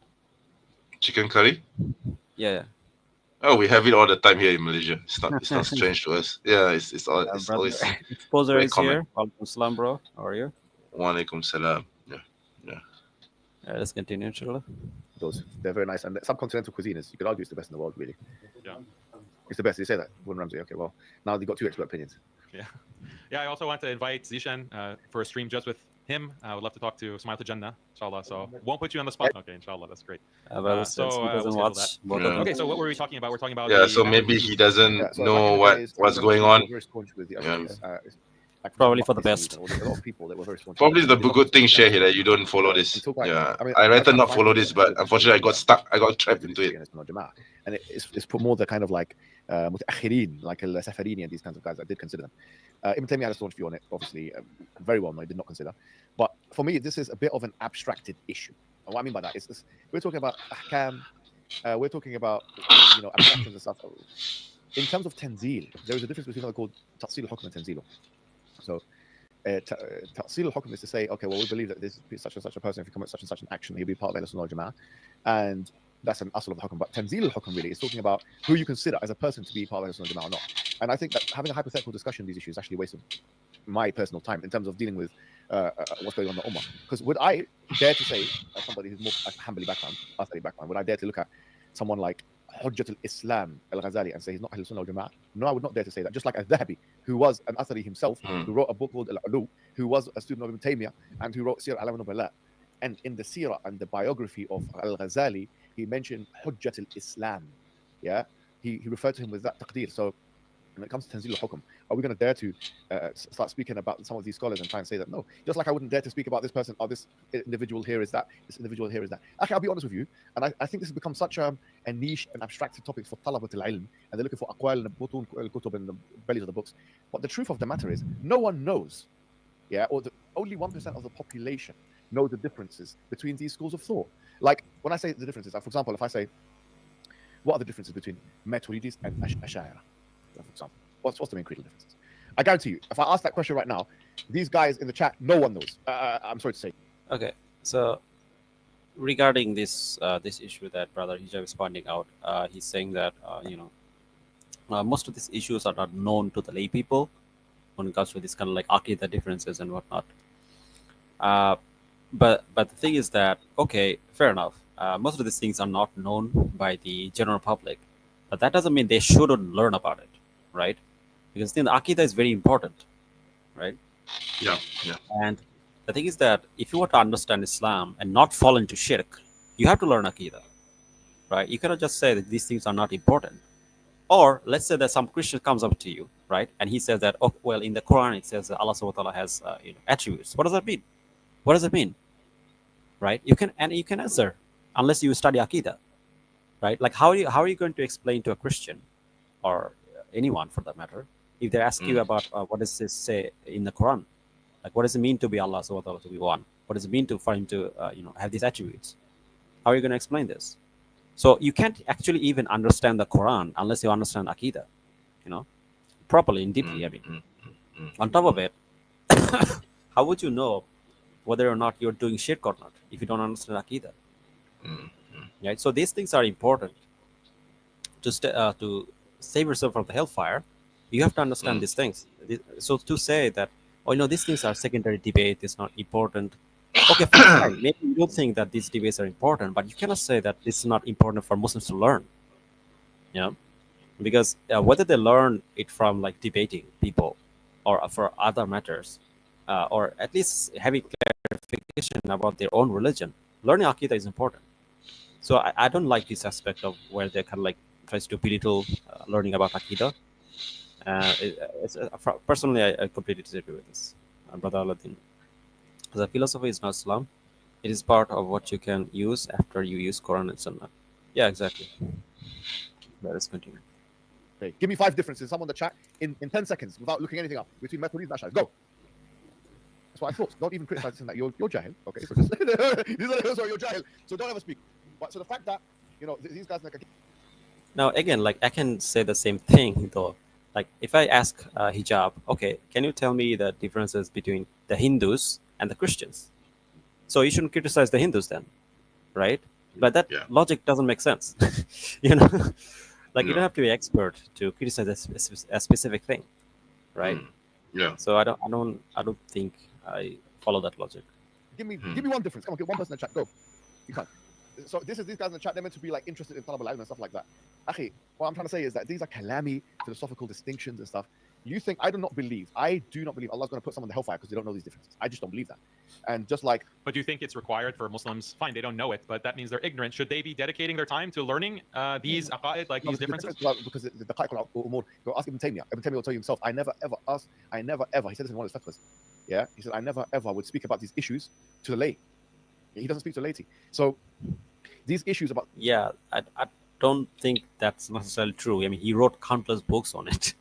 Like, Yeah. how is he not like speaking to the lay about this? Like, he did write books for Yeah. the lay people. So, like, the Haqiqatjou umur and the differences and this and that, these are small issues, akhi. Like, it's not for the lay people. But I'm trying to- and also the Akida issues are not small issues. Like, these are things that can save you from the hellfire. If you have proper knowledge, it can help you go to paradise, right? Yeah. Because knowledge in general, learning. For example, there's hadith on sometimes hadith actually Mhm. about knowledge, learning knowledge. Yeah, there we go. For example, there's a hadith in Sahih Muslim. We share the screen. There we go. Hadith and brotherhood. Allah helps him as long as he helps his brother. Um,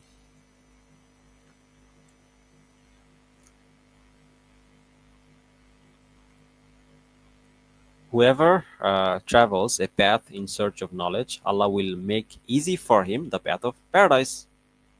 And by the way, this is talking about Islamic knowledge, by the way. So if you learn more about Islam, you can go to paradise. It becomes easier for you. Allah subhanahu wa ta'ala will respect you, right? So saying that Aqidah is not important or learning Aqidah is not important is not correct. I'm sorry, but that's just not correct. And so, yeah, people, then he continues, people do not gather in the house of Allah reciting books of Allah and studying it together. But that tranquility will descend upon them, mercy will cover them, angels will surround them, and Allah will mention them to those near him. Whoever is slow to good deeds will not be hastened by his lineage. Read about this in Sahih Muslim, verse 699. This is verse, Abu Huraira, said by Prophet Salam. And this is Sahih Hadith, of course, it's in Sahih Muslim. So this idea that these Aqidah issues are secondary, it's not. I mean, like, it's actually very important, and learning them can actually help you go to Jannah. Brother Ibn Abbas says, Ibn Abbas said, talking about Islam without knowledge is one of the greatest major sin. Yeah, exactly. Exactly. Like, you have to learn.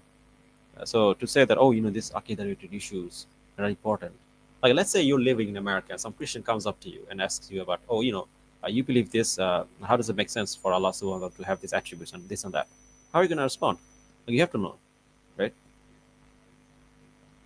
Oh, I think like the polemic that the Christians use. They say Allah has two right hands, and then they come up with this horrible statue with some idol with two hands. So that is part of Aqidah, actually. Yeah, exactly. Of course, as Muslims, student of knowledge, or like people who are giving dawah for a while, we know that Allah subhanahu wa ta'ala is nothing like his creation. But a layperson may not know this. So isn't it better that a layperson learns about this than not? So that they can at least have a surety about their religion. So saying that learning about this is not important is, I take massive issues with this. I have to disagree with Brother Hijab on this. Yeah. That's right. Like, at the end of the day, this is what matters to me, okay? What matters to me is, am I going to kick this guy out of Ahlul Sunnah? Who am I to kick a guy out of Ahlul Sunnah? Who am I to do this? It's true, in abstraction, the Hanbalis had a staunch view against Ash'aris and Maturidis a full time about this. Now, I think that's where probably Brother Jake is, you can afford him some concession, because he probably thinks, because you take the view, which is not that view, he's saying that you have a deviant view, or whatever it is. But the Hanbalis themselves, they didn't preserve that harsh stance. They didn't preserve it. Yeah, you have the early Ahlul Hadith. Why were they so harsh against others at that time? Because they just got out of persecution from the Mihna. They just got out of this very harsh persecution. Imam Ahmad himself was being persecuted by who? By the Mu'tazila, by these other sects. They're in that environment. Of course, it's going to make you very harsh. But that doesn't mean that harshness has to be preserved. And the Hanbalis themselves, even Ibn Taymiyyah himself, did not preserve that level of harshness. He didn't takfir the Ash'aira. So there's no question about that. That's fair. That's fair. But the point being that harshness that they had, if we adopted the harshness of the Hanabila at that time, the early, like the students of Imam Ahmad, they were takfiring the likes of Imam Bukhari. They were takfiring the likes of Imam Muslim. They were takfiring the likes of Tabari. You're mentioning Tabari. They takfir Tabari. Yeah. So that if we But have I that think that standard, what if it we is have that- that standard, then that means we have to throw the entire Islamic tradition away in the trash. Everyone is a kafir by that standard. From that, why should we take that standard? Why, their argument is not to do with takfir; it's more to do with tabdi'. I think that's. But the issue is, so they. then why would they refer to the early Ahl al-Hadith? Because the early Ahl al-Hadith, the early Hanabila, they takfired. They did not do tabdi'. They said these are kafir. Bukhari is a kafir. Yeah, I mean, like if you're like randomly takfiring people is not a good thing, but saying that like no one should have like this kind of like disagreements about Aqidah is not helpful. Like people need to learn. Yeah. People need to be assured about the religion. Definitely, That way, definitely. we can defend our own faith from the Christians, from the Hindus, and we can know about what the differences is, right? Yeah, I mean, to be fair to Hijab, I think he's talking about just the layman and those who don't need to know deeply about Aqidah, the theology. I mean, what benefit does it have for the layman to know about Ash'ari, Maturidi, Atari? They don't need to do this for their. Is it something that concerns them in their daily lives? Not really. It does. I mean, it's good. I mean, it's good for It does. taqwa, but what I mean is not too deeply. I mean, it's something which I think those of us who are in this line of work would be concerned about. But for the general layman, my family members, for example, do they need to know about this? They don't. Not really. I mean, it's good for them to know, but they don't have to know. You see, if you get what I mean? Yeah. Yeah, I mean, like, wouldn't you prefer if they know than not know? Of course, I would prefer that, but if their level of understanding is not to that level, then probably it's for the best. I mean, it depends. Like Each person, learning yeah. Aqidah can help you in so many different ways, right? The thing is that if you're reading the Quran, you won't even understand the Quran if you don't understand the Aqidah. Right? Let's say you're reading the Quran, right? And it says that Allah subhanahu wa ta'ala is one, right? What does that mean? Christians also believe Allah is one. Pagans also believe Allah is one. Yeah, I mean, for to understand that. For the layman, they don't usually go into for other the layman, religions, they do have to understand that. Yeah, I know they do. For the I know they do. What I mean is for the layman, they don't understand the Quran without understanding the Aqidah. There's no way. Yes, I understand what you mean. But what I mean is, okay, for the layman, okay, they say Allah is one and Allah is one. That's it. I mean, they don't need to engage with Christians who say God is one in a 3-person, or with Hindus who say that God is multiple. What do you call it? Reincarnations, and that God is one. And they don't deal with that kind of stuff. You see, the layman will just say Allah is one God, and that's it. No, one means one. That's it. To do with like Hindus. Like even if you're just reading the Quran. Yeah. Don't you think that they should understand the Quran? Of course, if they start to engage with Christians, they start to engage with then Hindus. Of course, nothing to do with Christianity, bro. That's not what I'm saying.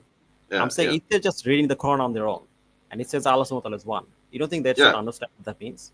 I mean, Allah is one. So what is there to? I mean, what other additional information do you need? Allah subhanahu wa ta'ala himself says that go to the people of knowledge, right? Yeah, of course, yeah. They have to understand deeply if they're reading the Quran. So even for the lay people, they have to learn Aqidah. You know. Yeah. That's yeah. Of course. Let's continue. Kafir. Muslim is a kafir. Tabari is a kafir. Yeah. Now, They didn't do tabdi'. Some of them made takfir and some of them made tabdi'. But like, for example, but the point is, I agree with the sentiment that, okay, now how are we going to implement this in our daily lives? Okay, I'm not going to make tabdi' on the people who are ascribing generally to Jama'ah, especially when I know they don't know the differences. I know that this and that, there's kalami differences, they don't know anything.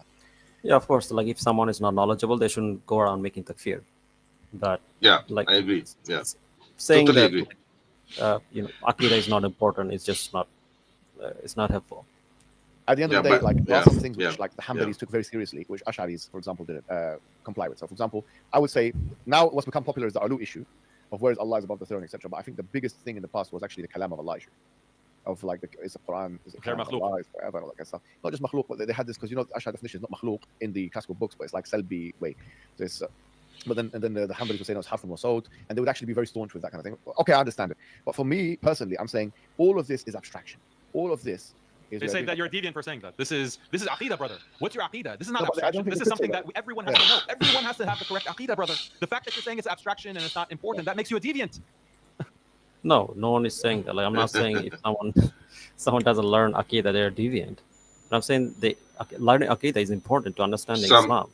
Honestly, sadly, some Atari Salafis take that position. Yeah, I've come across some in the past, way long time ago. there were people who were like that. Yeah. Yeah, that's good. Nah, they wouldn't go that far. The matter They is- do. No, all of these Wahhabis, all of them, this is exactly what they're saying, constantly, non-stop. But now I don't know. Like, akhi, I think that by calling them Wahhabi, you may be alienating them. Akhi. It's like calling the Shiites Why? Rafidis. It's a bit like That calling- I don't agree, think calling the yeah. Shiites Rafidis. Yeah. They That take- I agree they with take- Hijab. You Yeah. can't get through to them. After that, you can't get through to them. Yeah. No, I want to distinguish. That's something that is important to distinguish. I agree with you. There's a difference between a Salafi and a Wahhabi. I use the term Wahhabi, mean this is a true follower of the type of attitude that Ibn Abdul Wahhab had, where he has made takfir of the entire ummah. And they should be characterized with their sheikh because they're acting like their sheikh. Again, like that, I don't think that's necessarily accurate. Yeah, I don't think that's helpful at all. Like I said earlier in the earlier part of the video, in my country, the Atari Salafis are being labeled Wahhabis and all sort of nasty names.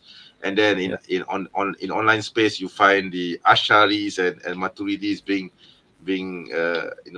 given names, like Okay. grave By the worshippers way, or saints worshippers, I'm etc. gonna give a last warning to Michael Malazin.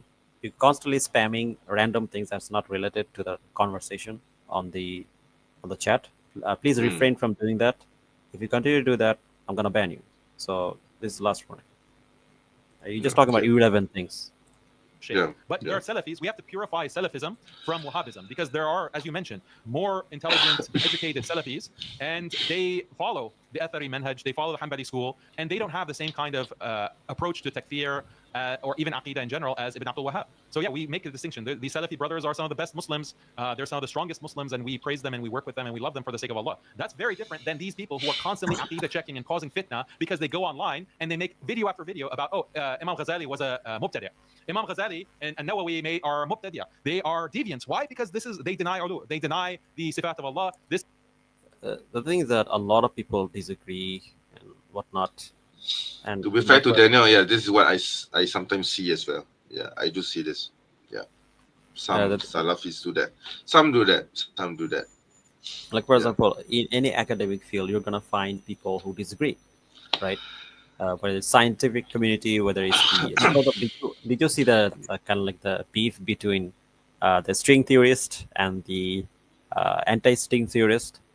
Did you see that beef? So there's like no, I haven't not. I don't think I have. Community. There's this YouTuber called Sabine Hosenfelder.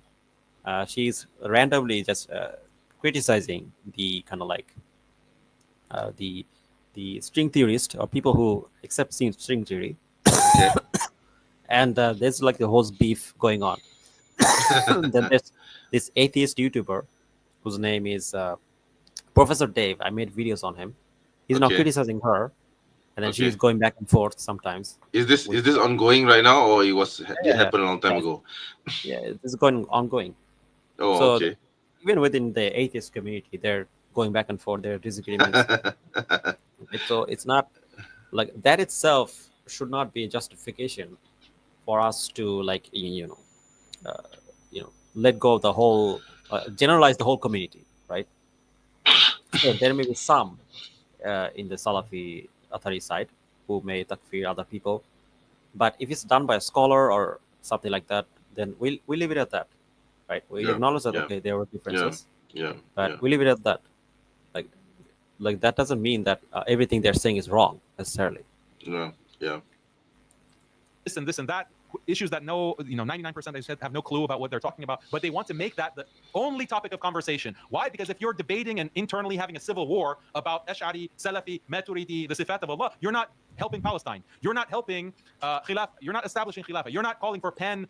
No, I mean, like, if you understand Aqidah, then you know how important it is for us to help each other, right? Because we can unite upon Tawheed.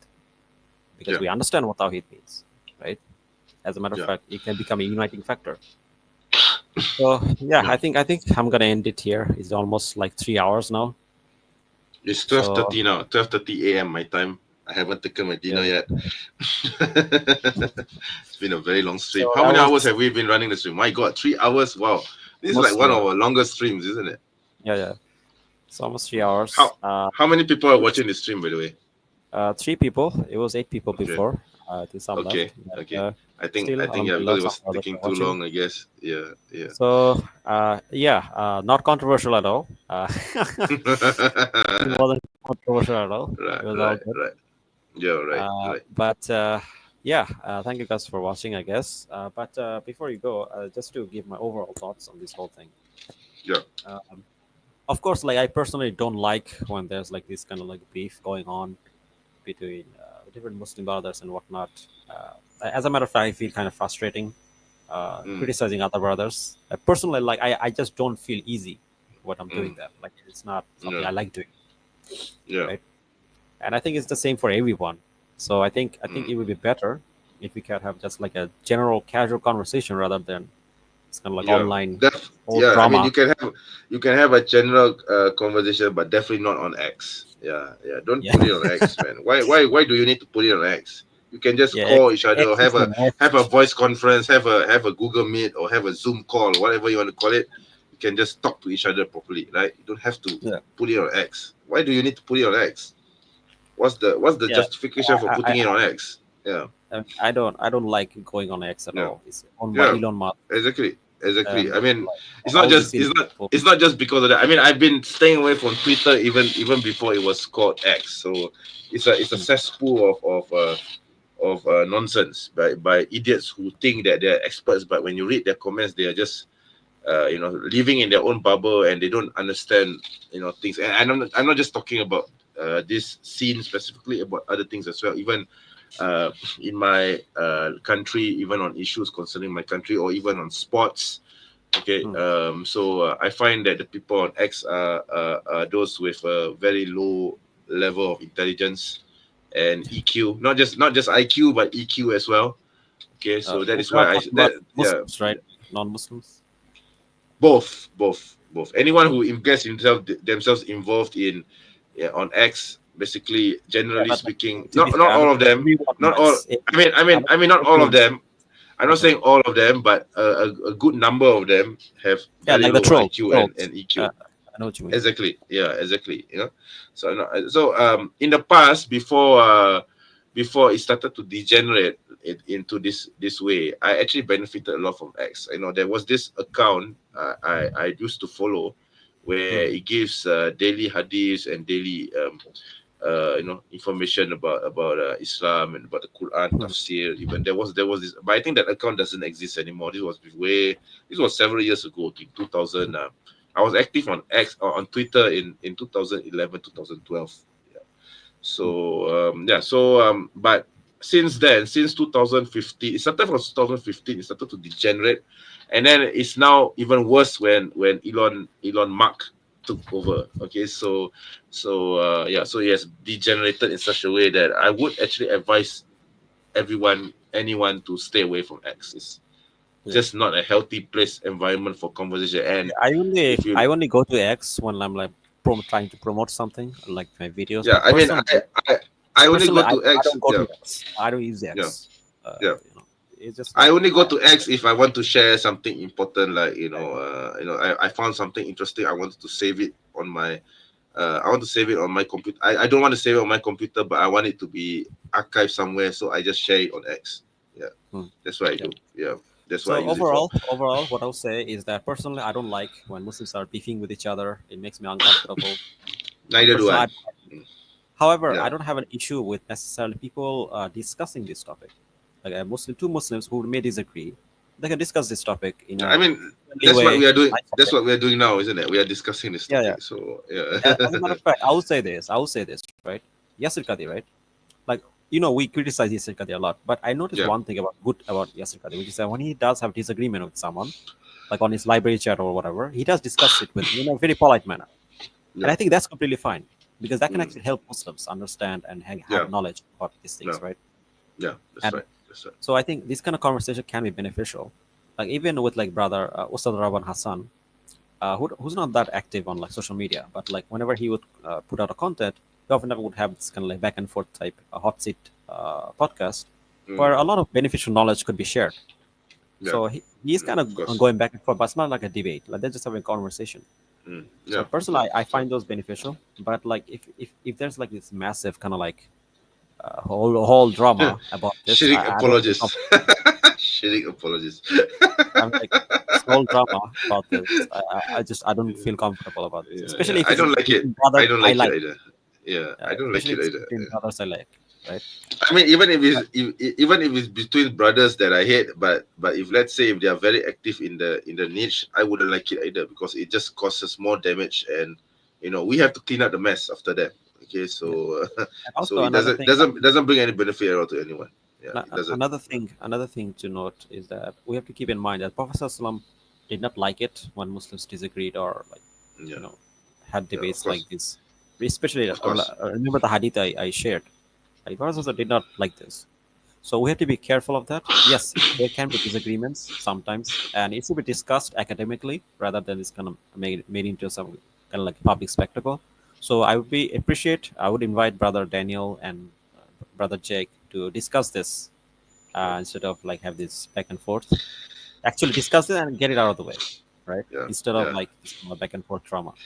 Actually, they should just zip it and just if they want to continue, they should No, do it bro. I behind mean, like closed doors. if Personally, you that's what I disagree, think they like should they do. do not Yeah, have some kind of conversation to like yeah. finally No, I bring it mean past. they can have a conversation, but do it behind closed doors. I don't want to know about their beef with each other. Yeah, that's but that's like pretty much. their controversies on public.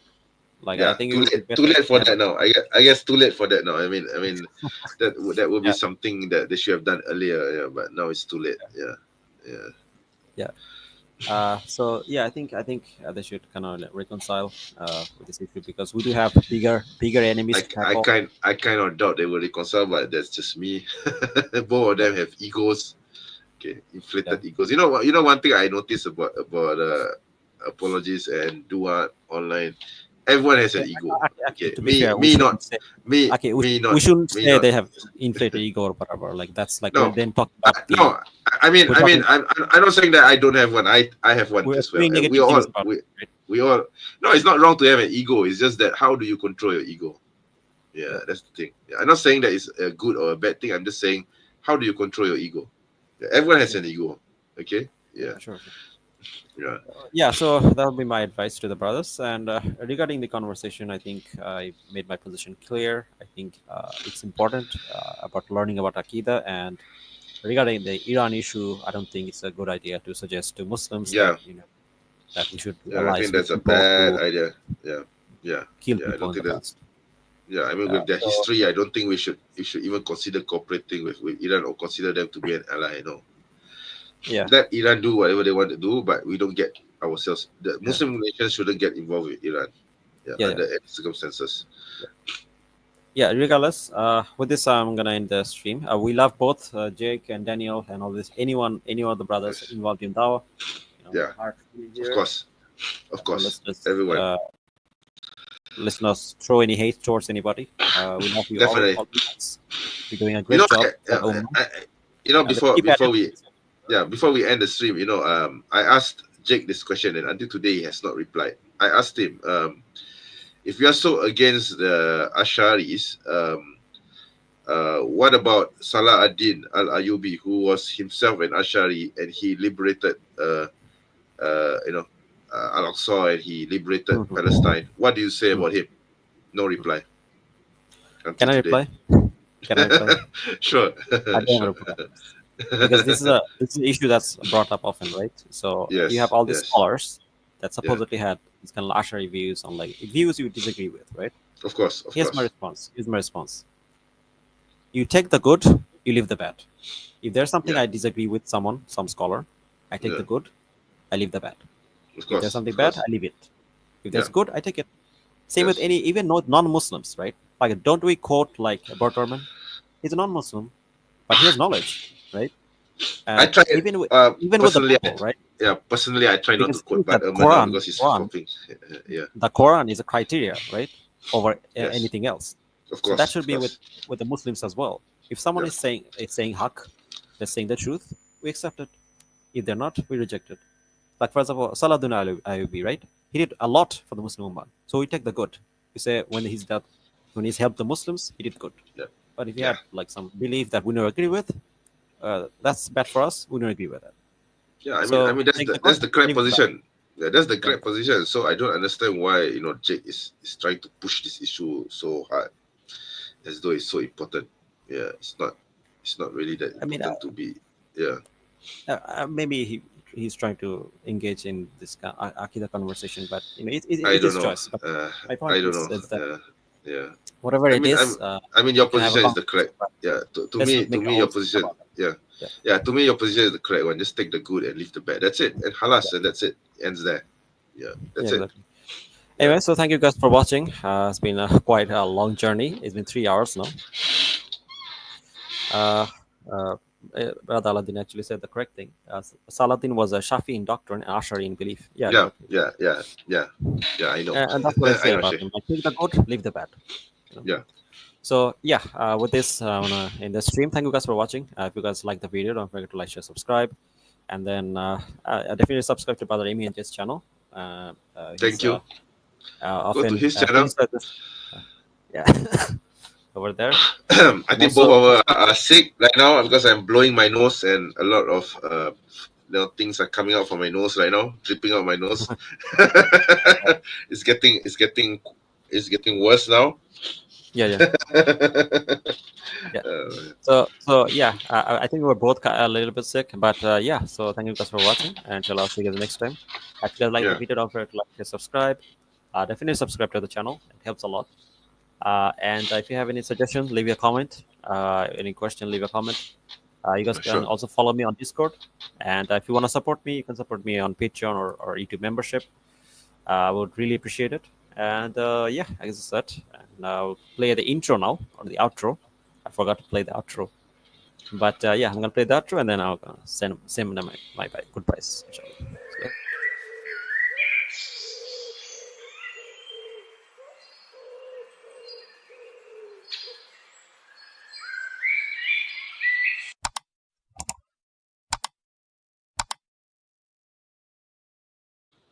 So, yeah, before I go, I have another new video coming out Okay. soon, hopefully. I don't know when, but I think it might be on Apostle Prophet or David Wood. I don't know, either one of them.